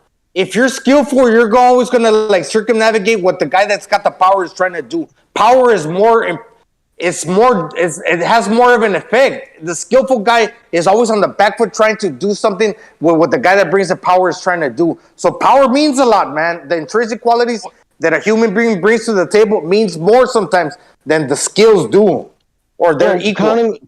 Talking about power, I want to address this with Spence. I hear a lot of people talk about it like his power. That was always one of the biggest things. But even again last night, one time he got him a little fucking goofy, did a half a crip walk, but he was sometimes he had clean shots around the guard, right on his chin. And Ugas, if there was one thing going into the fight, was questionable is his chin because he's been down a few times. So my point being, he never stopped him. He didn't knock him out. Didn't fucking get an 8 count. You know what I mean? I mean a stoppage. So it was more of accumulation than he fucking jacked up his eye and the referee stopped it. So I don't know if he has the power to stop Crawford, because I tell you right now, Ugas, that mean machine, fucking cracks hits as hard as anybody welterweight. He just loses his shit after 4 or 5 rounds. He's a white guy and he doesn't have the movement either. But that's the thing. I don't think he has the one hit of power to fucking you're gonna need to disrupt Crawford. That's in my opinion, the one thing he's lacking, that one shot power that will fucking do Crawford in. Well, it's kind of like some guy said that Ernie Shavers type of power, that when you go to the hospital, you'll be hurt like for 2 weeks for your bones hurt and your muscles, you'll be done for like 2 weeks. But Mike Tyson will put you out with that explosive power and knock you out, but then the next day you'll be fine. Errol Spence got the type of bone crunching power that when he hits you, he's going to just mauling your muscles. He's like you beating a steak because he's trying to put emphasis on the power. He's not trying to knock you down with one power. He's not putting the full swing. He's trying to dig in and like lump you up. And I respect that. You know why? Because a lot of times when you do the full swing and you miss, it's not guaranteed that you're always going to get the knockout. And if the guy can take it, it's not always guaranteed. But when you're lumping somebody up and you're closing the distance, you can kind of also you can pretty much guarantee that you're putting your shots in and you're investing. It's an investment. This is a different style. That's all I'm saying. I'm not saying that I agree. No, I agree with what you're saying. You're 100% right. I don't know if that's enough to keep him, because Crawford's got power in both hands. In when he wants to step on it, he can really rock people. And when he gets somebody hurt, he's devastating. But yeah, I just don't know if Spence has. And listen, this fight wasn't tested. Either one of these guys were tested going to that fight. So Jimmy, if Gamboa can hurt Crawford, I think Spence can as well. What's that, brother? I said if Gamboa can hurt. Go ahead. Just real quick, if Gamboa can hurt Crawford, I think Spence can do it too, man. That was lighter weight too. And Gamboa could hit hard back in the day. I'm sorry, Stu. I can barely hear you, dude. That's why I'm talking over you. Sorry. I was one. I remember it was weight drain. He must have been weight drain. I mean, look at the size of Crawford. He couldn't have been making that 135. He must have been on his last leg. So that could have had something to do with it. But sometimes, like I said, it's like having massive punching power, but you got to be able to connect clean, ain't you? You know, and like I said, if you're not hitting anything, sometimes you don't need massive punching power. Sometimes, like Josh Warrington, how he fought Frampton, he was just hitting Frampton often, very often, really, and just kept hitting Frampton. Frampton sort of froze. And Frampton's a good chin. Like I said, Santa Cruz couldn't really hurt Frampton like that, and Warrington was hurting him numerous times. I think it's just a different sort of punching power. All right, Spence is not knocking anyone out, but if you let Spence hit you square on, clean on the button, then you're going to fucking sleep. I don't care who you are. It's just, it's just. Yeah, you know what, man? I get Jimmy's point about how it's different types of power, right? Like Gamboa, definitely at 135 is much more explosive than sorts Spence. Of power. Yeah, I mean, look, Crawford, he's been hurt before. I've seen him hurt, and he's quite vulnerable in the pocket. Like I said, he hangs around square on far too often for me, and that's when you got to catch him, gives you a chance to time that big shot. And let's be real, you plant a left hook on a right hook on him when he's square on right in front of you, and that could be all she wrote. Stu, were you surprised the ref didn't call it a knockdown when he went into the ropes? Well, I've been catching up as we've been going doing this show. I've been catching up, obviously, because I didn't see it. Okay. I mean, I'm not really sure. It's a 50-50 for me. I mean, I'm one of these where if he's on the ropes and hit him again, so he falls through the fucking rope. Do you know what I mean? I mean, just make sure. He went stumbling back into the rope, so it wasn't like he was already sitting on it and he kind of collapsed in. It was like he sprung back up off it, almost like professional wrestling when you throw a guy in the ropes and they spring back off. Like those ropes absolutely kept him up. No doubt about it. That's the ropes. There's ropes there. It should be if he touched the canvas. If he hasn't touched the canvas, then no, not for me. That's the ropes are there to keep you up, aren't they? Sort of thing. Well, no, they are, but I don't know how. It depends on the state. I don't know if it's different in Texas, but I know in Massachusetts, definitely in the judges, if you assess that the ropes was the only reason you didn't go down, you're supposed to get a standing 8 count. Because if the only reason you didn't go down was because of the ropes. And that was clearly the case last night. Hey, Jimmy, you're talking about like the 619, no? Like Rey Mysterio. We're bouncing off the ropes, no? Like the rest of the Rey Mysterio, the acrobatic Mexican guy. Crazy. The thing is that eight standing count could be actually a hindrance to you. If you've got Spence hurt and he's gone to the ropes and the ref's given an 8 standing count, that 8 seconds is letting him recover as well. So it depends. It depends how hurt he is. You know, that 8 seconds. It's a long time. 8 seconds, isn't it? Fucking hell, 8 seconds is a long time to recover in boxing. So it can be a hindrance as well. Most guys, when they're laying on the ropes, they're resting their back against the ropes. When the guy's going head first, diving in between, that's like a different story for somebody to process, I guess. And let's face it, fucking Lawrence Cole was garbage. He was fucking utter garbage, man. Yeah, he was. Was this terrible. guy. The one thing that worries me about this fight is that we're gonna wait.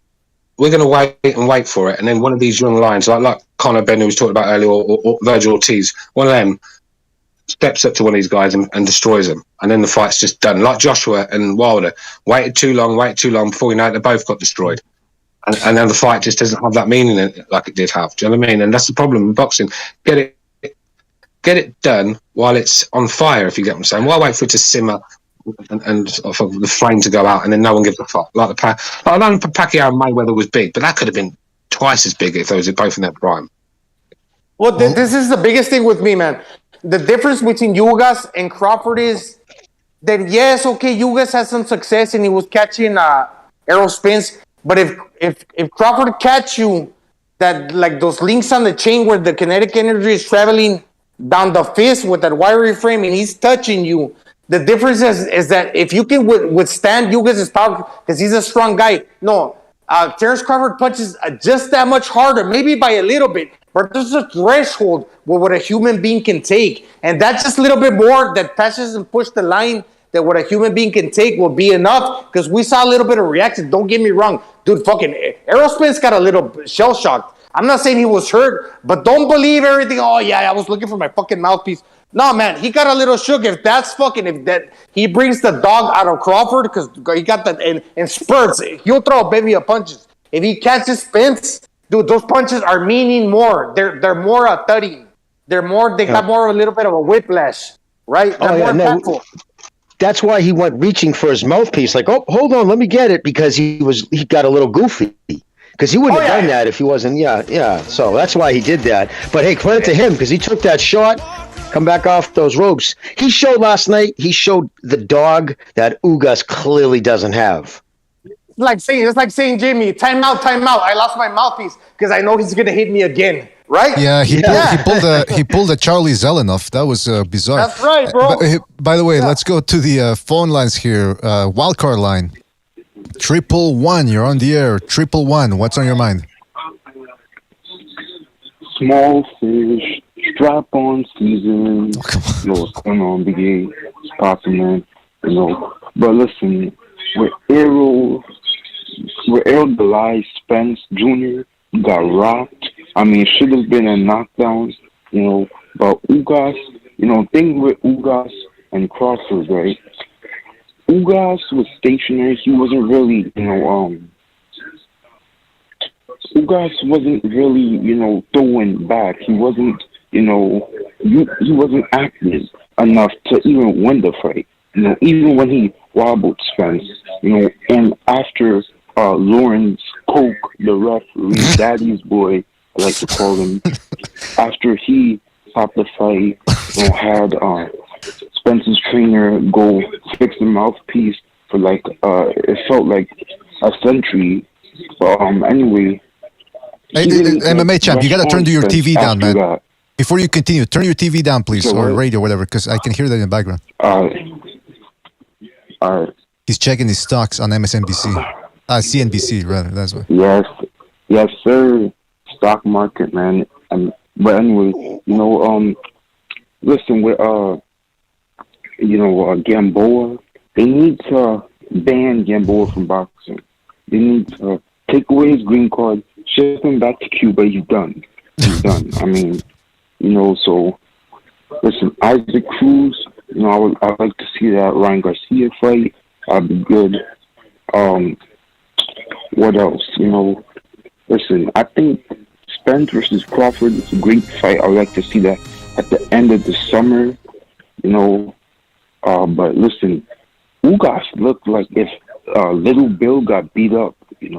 Looked like if Little Bill got jumped. Ugas looked bad. His eye. I think he had a broken orbital bone. It said. But shout out to Ugas. He still won. You see his wife, bro. He still won at the end. And what's in Spence's baby mother looked like a horse. Her face looks like a horse. Oh, come on. Wait a minute. So, All right, well, listen, let's keep it a buck. Yeah, well, I don't know about that, man. But anyway, with Stan Jonas, I'm a fan of Stan Jonas. The jab, what's the name? Utai is one-dimensional to me, but with Crawford and Spence, it's a great fight. I think if Crawford land those shots on Spence would have been out. Let's keep it a buck, BA. Spence would have been out. Oh. No way, because, listen, think about Crawford, he has the killer instinct, right? So when he hurts you, he's going to keep, pounding on you. So, I think Spence would have been out. And Spence didn't let those body shots, from Ugas. He did not. Remember when Ugas hit Spence with a big body shot and Spence kind of bent over because he didn't like it, so he didn't like those body shots. But the inside work by Spence was great, everybody keeps downing Spence. They're like, were we the same after car accident? They thought that, but the Danny Garcia fight proved you guys wrong. And in this fight, he's like, if you're going to be the same after the injury, prove you guys wrong again. So I think, Errol Spence is not to be doubted. He is a good fighter, but I think, Crawford's come for those belts. Like 6ix9ine said, you're a little boy, sit down, I'll kiss you on your forehead. So. What the fuck? I don't even know what that means. All right, MMA champ. Good to hear from you, man. And call back on the next one. All right, man. Don't forget to hit the like button, fellas. Hit the like. Let's go to another phone call here. They're piling up again. 619. You're on the air. 619. What's on your mind? What's up, PDA? What's up, Jimmy? What's up, Stu? What's up, Gonzalo? Everyone, what's up, how's everyone going, man? You can hear me okay? What's going on, brother? Yeah, we can hear you, man. What's on your mind, man? Yo, dude, I still got Spence Crawford 2A, 2B. I don't think there's enough separating them skill-wise, Crawford, but A-side-wise, bigger bank-wise, draw power, showtime-wise, it's got to go to Spence. So at this point, he is the A-side. It's clear. And I think Crawford just has to accept that, which I think he's willing to do, because I don't think that was ever really the question for him. He just wanted it to be fair, that's all. And now that Spence has all those belts, well, it is what it is, and I don't think Crawford's really looking to duck. But I'll say this about Spence. The way he fought and the way Ugas fought tells you how they train. So you could tell Spence spends a lot of time on the heavy bag, just working body shots, grinding it out, pushing, leaning up against it, and just building that kind of brute strength that comes through what you do. What you do is who you are. So how you train is how you fight. So you could tell he spent a lot of time doing that. And you could tell Ugas, basically he probably spent a lot of time looking pretty on the pads. And, when it comes to actually in the fight, he could probably stalk for a little while and wait until Spence figures out his range. Then after that, Spence is not going to let him bully him. And Spence actually proved he's elite in terms of overall top pound for pound in the whole game of boxing, right? If someone was totally new to boxing and they're like, okay, show me who's the best boxer in America today, or who's top 2 or 3, one of the best on the planet, you have to put Spence, Canelo, Crawford right in that conversation. So it's really exciting, guys, and I'm really hopeful we can make this fight. But I'll say this, Spence Crawford, they could always save that for a retirement, get out of, if both of them find themselves on really tough times in life, they always got that in their back pocket. Doesn't matter how old they are, because look at Roy Jones and Mike Tyson. That's a great point, man. I'll just leave you guys with that. That could be a possibility. But I think it was a great fight night, and congrats to both Ugas and Spence and Crawford, all these guys for actually fighting. So cheers, guys. Cheers, man. Thank you for calling in, man. An excellent point right there about the training. Really, really clarifies things too for people out there. Can I add a little bit to that, BDA? If you got we'll split just a few seconds. Well, just you, and then we'll keep going with the phone calls because it's starting to pile up again. Go ahead. Yeah, in regards to spending some time, that I agree with the caller totally. But in regards to spending some time, that's been a long time coming with the styles. And Ugas from the island in Cuba, that the style was looking pretty. No, he's got some substance behind that. But Spence developing those type of powers when you're going to belting the 2 shots to the body, it takes ever since you're a young man, and that's why not too many people can pick it up. Where you're digging in and putting the stamp on every punch, you cannot pick that from one day to the other. Yes, you spend a lot of time, but it's been a long time coming. Absolutely. Yes, good point though. That's an excellent point that he made. Yeah, an excellent follow up there from yourself, Gonzalo. There. Let's go to 631. You're on the air. 631. What's on your mind? Oh, you guys can hear me? Yeah, we can hear you, man. Hello? Go ahead. Yeah. Okay.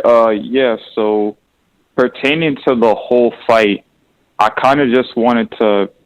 I don't want to like disrespect his performance, but I feel like it's more what Ugas didn't do than what Spence actually did. Because I hear a lot of people saying, he pressured him. He showed that he still the Spence for mold, but did Ugas really like give him anything to think about for like most of the fight? Like I'm asking you guys seriously, like did you like see anything that Ugas did in even the slightest to like give Spence any real problems?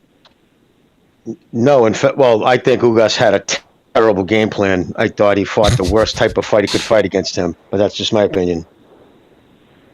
Yeah, and honestly, credit to you guys. Before this, listening to this live, I kind of like thinking.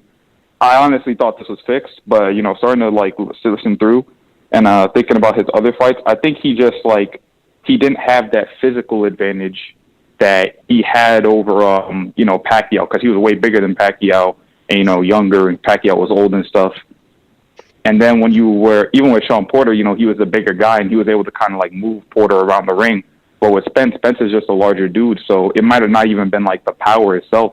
It was just the fact that he was in there and was just like, I can't really like move this guy around like I want to. So I might just like shell up and wait for this fight to be over. And to me, that's kind of like, it's kind of just leaves a bad taste in my mouth. And kind of like listening to everybody say, he'll do that to Crawford and stuff. It's just you got it absolutely right. Crawford's a fighter at the end of the day. He could move Pacquiao because he's a smaller guy. But he couldn't move Spence the same way he was moving Pacquiao. But when in regards to Spence, he punches hard where he's kind of like keeping you like an even keel. Yeah, that's a good point. What shocked me, guys, how many times did you see the referee? Well, I was going to say, did you see the referee at any time tell him to stop pushing Spence? How many times did Ugas straight on push him with both hands and the ref never said nothing? You're not supposed to be able to do that in boxing. Go ahead, caller. He's in there with Lawrence Cole.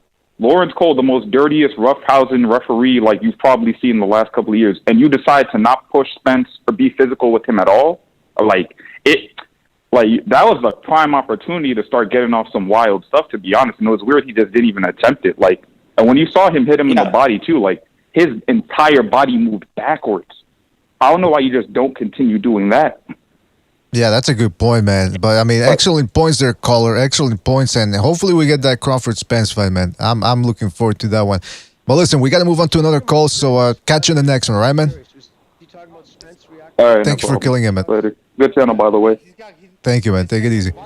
All right, let's go to another phone call here. Oh, man. All right, hold on a second. There's a lot of super chats. I'm getting flooded with things here. All right, let's go. Let me go to the super chats first, and then I'll get back to the phone lines here.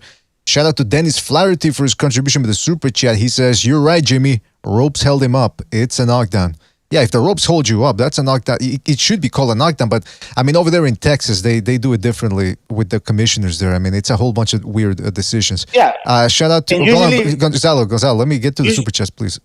Shout out to Azeban for his contribution with the super chat. He says, "Happy Easter, everyone. I think the Spence win is good for boxing." Well, so at least we know he's back. We needed a guy who's exciting. and at the top level to show us how it's done. Shout out to Blessed Two Fish for his contribution with the Super Chat. He says, Bud knocks out a lot of fighters, not with a lot of power, but with athleticism, timing, and punch placement. Bud just gets beat up by Errol, period. Whoa.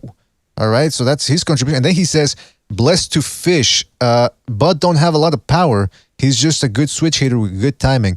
Crawford been knocked down before. Bud can take Errol's punches. It doesn't matter what Bud did against Spence's leftovers. Whoa, all right, so he's going all in there with Crawford. Shout out to Blessed to Fish, and shout out to the Funktopus for his contribution. But the Super Chat says, Jimmy, I respect your opinion greatly, but perhaps Spence made Ugas fight his fight. Maybe if Ugas didn't nut up earlier, he would have gotten KO'd earlier. Shout out to the Funktopus. Jimmy, you want to reply to that one?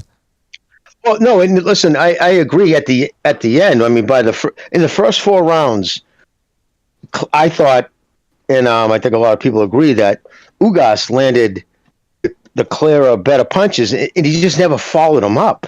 And then when you have a guy like coming off and his timing was off and his own admission it was off, you don't let him get it. And if that means, I'm not talking about going out there and using your power to bang him out, but just get in his face, throw a jab, step off to the side. Like, you don't just, the worst thing you do is stand there like a heavy bag and put up in this fucking rope-a-dope style and just let him sit there and get his fucking groove on. Like, it was just bizarre.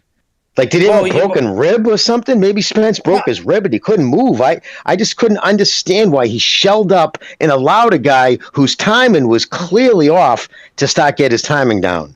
It was not strange.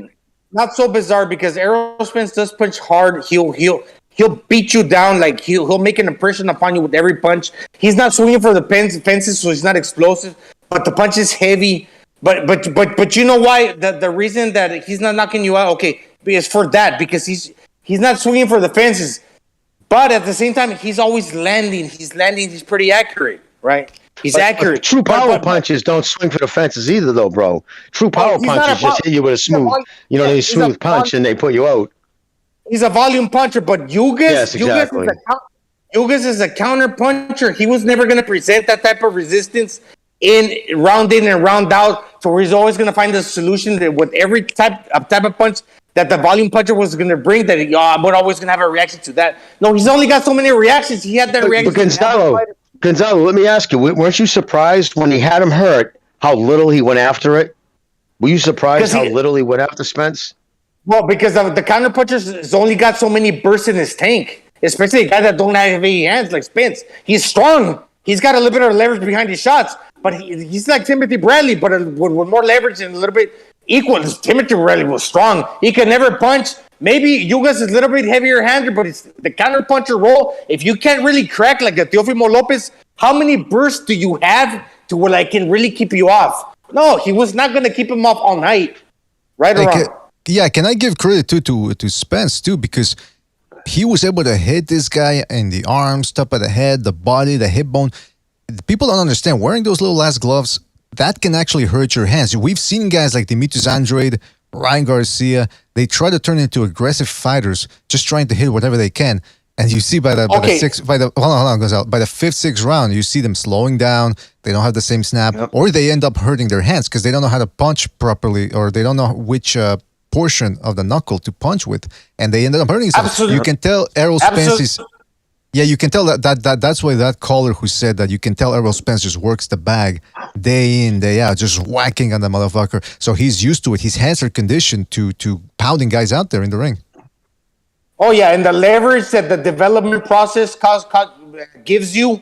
When you're Danny Garcia and you can only belt somebody to the kidneys, but when you're left-hander like Errol Spence and you can go from left to right like Canelo, that's development, dude. I know a little bit about body punching because I love it.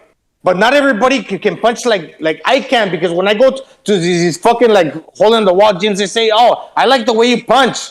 No, because dude, I developed that. I'm not a fighter, but just imagine a fighter that can do that. That they can develop to be able to throw combinations from the left to the right and from the right to the left. Man, that takes practice, and it takes a long time to do that. And regards to Errol Spence, no, he can crack and he can punch, but he's not putting everything behind the shot. He's trying to basically just beat you down. But the conversation got so long that I wanted to say something, but I lost my train of thought. Let you guys speak. All right, Gonzalo. Maybe man, I can remember later. Well, yeah. Don't force it because then it doesn't come. It doesn't come to you. Yeah. Okay. Let's go to the phone lines here real quick. Don't forget to hit the like, fellas. Hit the like. 978. Real quick, not even just. Oh, sorry. Just real quick. Not last night exactly. The thing that made me always question Spence power was Mickey Garcia. You could even fucking rock a career super featherweight. That's all I'm saying. Thank you, BD. Hold on, 978. You're on the air. What's on your mind? Hey, BDA, what's up? It's Dennis from Boston. How are you? Dennis, good to hear from you, man. What's up? Beantown. Yeah, just want, that was me sending that thing to Jimmy. The ropes did hold him up. The ropes definitely held him up on that. He smashed his mouthpiece out, and then he went flying in the ropes, and Ugas did nothing. Ugas, I think, just quickly, we're losing sight of something. This is Ugas, the ultimate, overachiever. When he got the fight, when they're matching up, when he's filling in for Spence to take the Pacquiao fight, people were disappointed. Ugas, This is Ugas, a guy, even in the words of Teddy Atlas, he's already learned how to lose. He shelled up, he froze up, he offered barely anything. He seemed a little shocked in the moment. I think so I wouldn't read too much into this win on Spence. Looked like a glorified sparring session to me where Spence was working on shit and Ugas wasn't doing anything. He would, and when he did, he looked surprised and he looked shocked because he's not that fighter. He's not on the level. And that's why I would never even compare this with a fight with if they ever make that Terrence Crawford fight, which I don't even know how they'll make because Jimmy mentioned earlier what platform, who's gonna put the money up for Terrence Crawford. You're absolutely. Well, Dennis. So those are my thoughts, my friend. Well, Dennis, let me ask you: did you see Ugas when he fought Ugastaki, or when he fought even the Perella, the Italian kid who comes in with those shiny suits? When he had those guys hurt, remember how he jumped on them? It was just he didn't do that with Spence at all. It was just weird. So why didn't he? You think? Well, can I just say this, I have man? a feeling there's going to be conspiracy theories and all kinds of shit out there because it was strange to say the least, especially when he knocked the mouthpiece out. And why wouldn't you jump on him? That's instinct. He looked he looked kind of shocked that he hit him. What do I do next? It was weird. Yeah, Gonzalo, go ahead, man. No, that was just the speed behind the shot, and Ugas did well because the speed will rock anybody off their axis. But if they don't got the thuddy motion, it's not really going to kill you. But in regard, thank you, BDA, for always being so kind to me and look, I just recalled what I was about to say. Ugas is that good. He's got all the skills to pay the bills. But if you don't got the power and the momentum behind the shot, and every shot, once you get tired, to carry the punching power that you need to face a fighter in the elite level as the rounds go in and out, that the fighter is always heavy-handed like Errol Spence, that you can carry the fight as the fighters carry you. You're going to get tired, and all of a sudden, you cannot let your hands go. You kind of want to protect yourself. You want to find the right punch. You cannot throw the punch.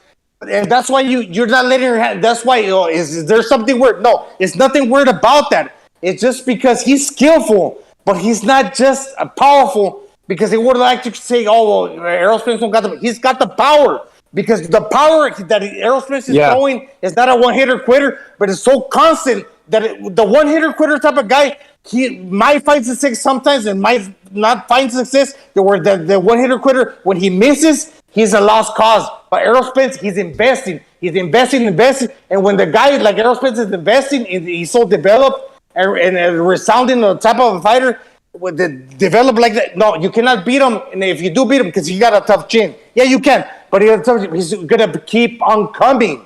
You see what I'm saying? He's gonna keep on coming. Yeah. And by that time, the counter puncher has run out of ideas because he's only trying to fight you, and I'm gonna outshine you by a little. That's why the pressure, like Timothy Bradley said, it busts pipes.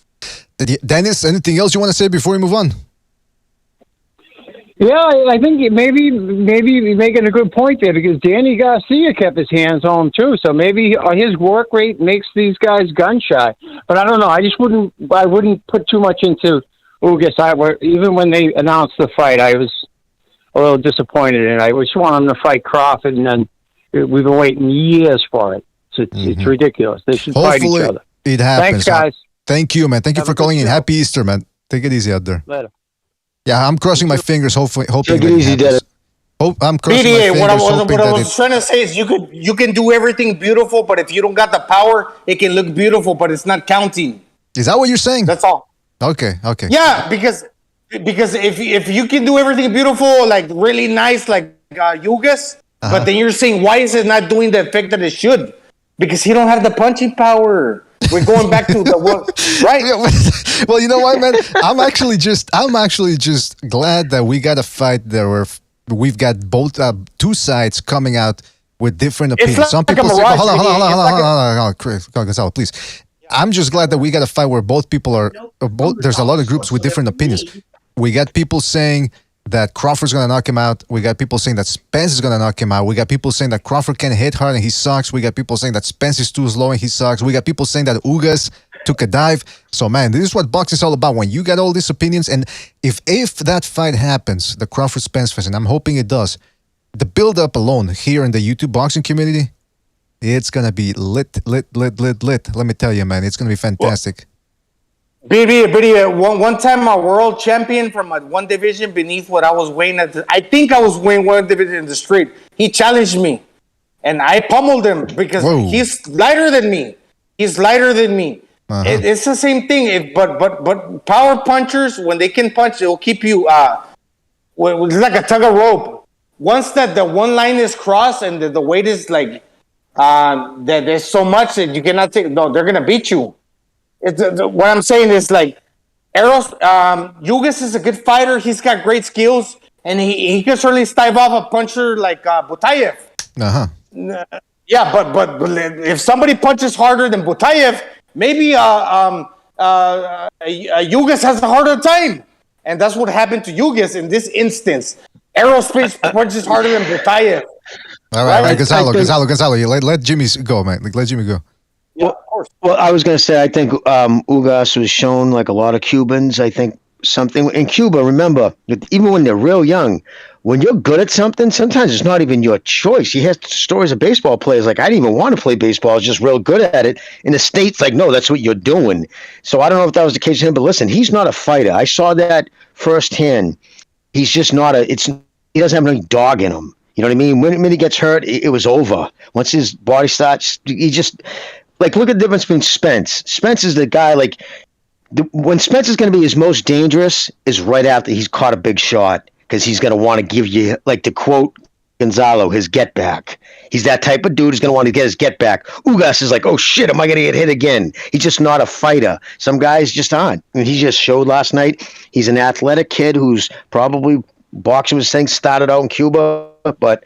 I was a reason. I should have known that when Top Rank gave up on him so quickly. There was something there more than just that one loss. Yeah, but can I just say he took a fighter like Spence to beat the fight out of him? It's not like anybody else could. Because look, I know Dulorme, all those guys, they're not world class pound for pounders, but Demorme, his problem is no power. But that's what I'm saying. What I'm saying is Ugas. But what I'm saying is you got to give Spence, like, I don't want this to turn into Ugas was never good to begin. Bash Spence thing, yeah, exactly. Make this all about Ugas. Spence was awesome. Spence beat the crap out of him. Yeah. Gonzalo, you gotta calm down a little bit, man. A little bit, because you're talking over. No, look, BDA, remember, we're not at the same time frequency. I'm a little behind you. Ponte en la misma onda, güey. Ponte en la misma onda. No estás en mi onda. Como el gallo negro. Yeah, go ahead, man. Yes. This one you guys are talking about us. No, but you get me excited, man. Como el gallo negro. Look, the difference was that... No, go ahead, BDA. I'm sorry, man. I don't know what's going on now. But how about this, fellas? With Arrow Spence, with Arrow Spence in the different wavelength... No, is that the Arrow Spence is that just he punches that much harder that he changes it up for these guys because Ugas he was waiting for the counter, and like Pacquiao, look, the difference between Pacquiao, he's a small guy. He's a smaller man, and he's an amber. He's in and out. When Earl Spence is bigger and constantly pressuring, that changes the scenario. That's Right, true. He's 42 years old. It's we're gonna have to see the fight because listen, this today is gonna be the last. Maybe we'll do another episode during the week where we'll talk about this Crawford Spence fight. But for the moment, this is it, man. This is it. We're not gonna talk about this fight anymore unless it actually takes place, unless they sign it, and unless both guys come out and say, "Yep, here's proof that we signed the fight." All right, hold on a second. All right, so the phone lines are closed, fellas. The phone lines are closed. We're done. We ran out of time with the phone lines, so. Shout out to everybody that called in. Let me just close this here. And again, shout out to everybody that called in. Really appreciate it. Now, I want to say something here because we heard from people like I said, in the chat. People are very excited about this potential fight. But I also want to give a chance, like always, to let the people, the listeners who write in. That's right. You can write in via the email address that's in the About Us page here on YouTube. So let's check out a couple of communiques. You guys want to check out a couple of communiques? No mames, BDA. Communiques? Right. Communiques, man. And Gonzalo, you're going to have to let me go through them, man. Don't start jumping in and interrupting, please, because otherwise we're never going to get through them. Did I interrupt last time? I didn't. No, not last time. Not last time. But all right, let's go. Hold on a second. I'm all over the place here today. Good Sunday. That's what they call it. Good Sunday. Then how come it's treating me bad? All right, here we go. Yes, communiques, everybody. You're not supposed to be working on Sunday. Never mind true. On Easter. That's true. All right. Get out of here, BDA. Communiques.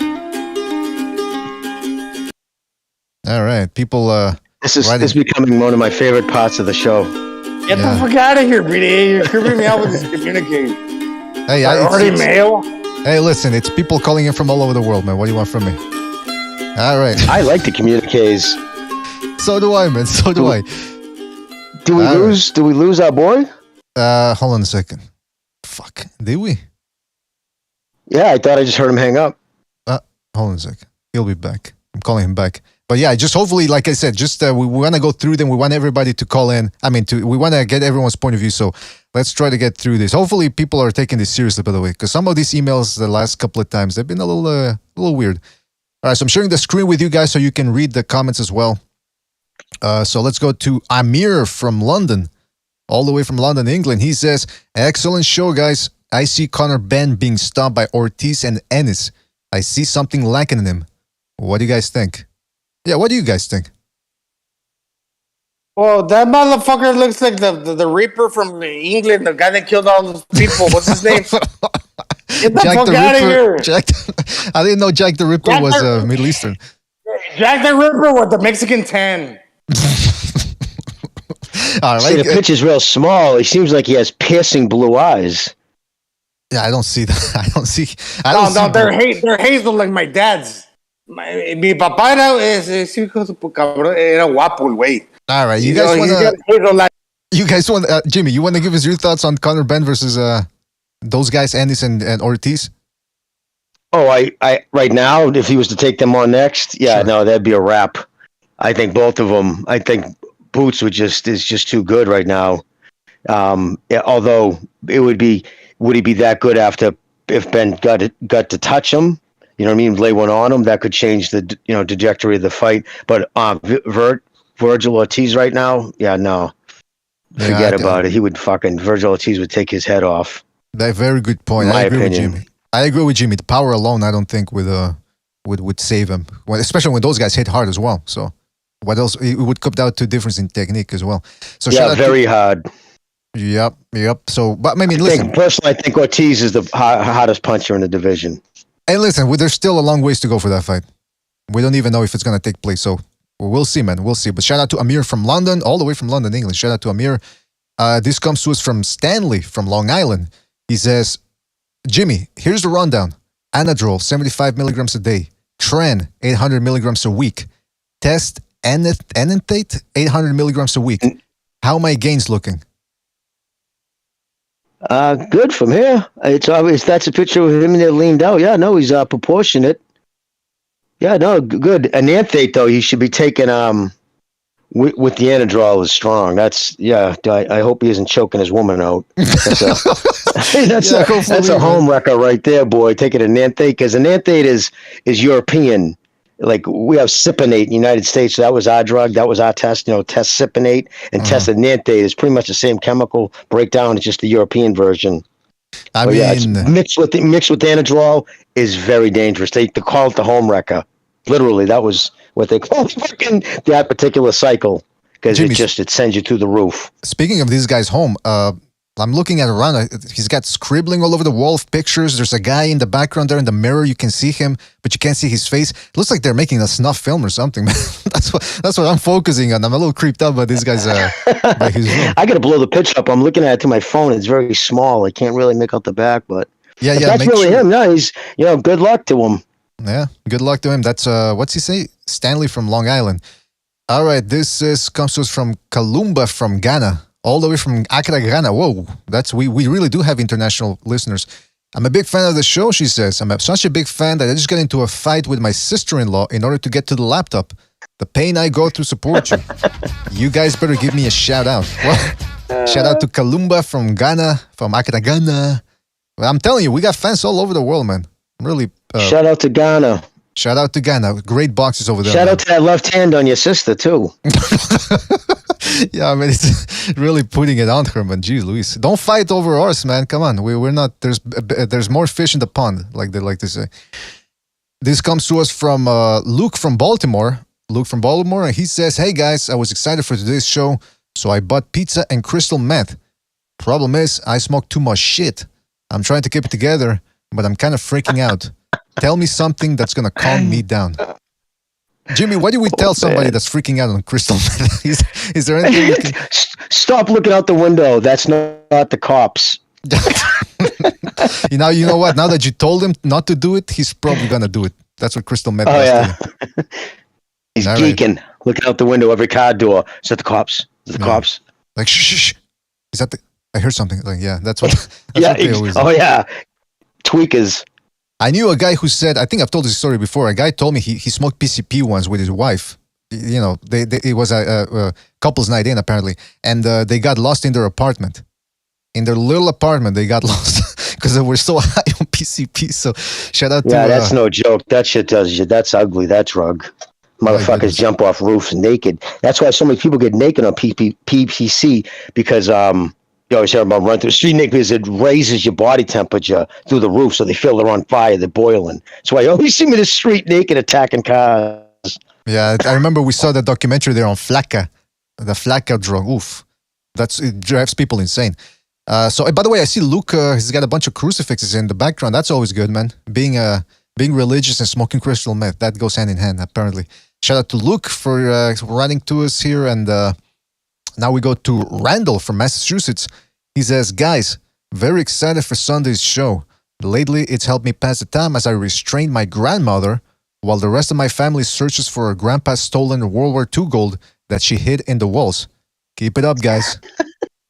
Well, I'm telling you, this show, it's a fantastic show if you just want to keep it in the background while you're doing something, while you're coding or painting the walls or, restraining your grandmother. When you're doing something as a family. Exactly. Yeah. Oh, nice little family activities on a Sunday evening, afternoon. Why not, man? I'm telling you, Jimmy, this show brings families together, man. That's one of the benefits of this show. That's why I like doing this. Unifier. Absolutely. Especially us WAPs. Oh, come on. Let's go to Raul from Bogota, Colombia. He says, can't thank you guys enough for the BDA Prediction League. Ever since I started gambling, I've been copying the top picks and the wins keep coming. Mucho dinero for me. My days of shitting out balloons of cocaine in a New Jersey motel for the cartels are over. Muchas gracias, amigos.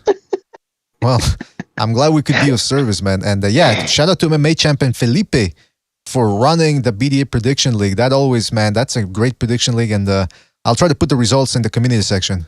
So that people should at least they should get a champion T-shirt or something. Someone who wins at the end of the year. I agree, but sometimes people don't want to give us their address because we're they don't want us to have the real address. So I can. Don't worry, we won't send it over to the feds. Yeah, exactly. Or maybe we will. I don't know. Okay, so that was Raul from Bogota. This comes to us from, what is this? Jason from Manchester. And he says, my wife keeps telling me not to eat while I watch the fights because they distract me and cause me to stain my clothes. So last night, after a heated argument in which I repeatedly called her a cunt and had to deal with the police, I decided to take my shirt off. Now I watch fights while nude. Lessons for the young people, marriage is all about compromise. Well, Jimmy, that's what they always say, right? Honesty and compromise makes for good marriages or something. So that and I just married my wife because she was the first one not to press charges, but just kidding. That always works, but why not, man? You take what you can get. Sounds like a good woman, man. All right, so that was Jason from Manchester, and finally we got Buck from Philadelphia, and he says, BDA, unfortunately, money's tight, so I can't send any super chats, but I can send a large package your way. Should I list your rump as a destination address? Jesus Christ. All right, that was emails out there. Shout out to Communicates, rather. He's looking tight. Stay tight. All right, shout out to everybody that wrote in. That was the emails.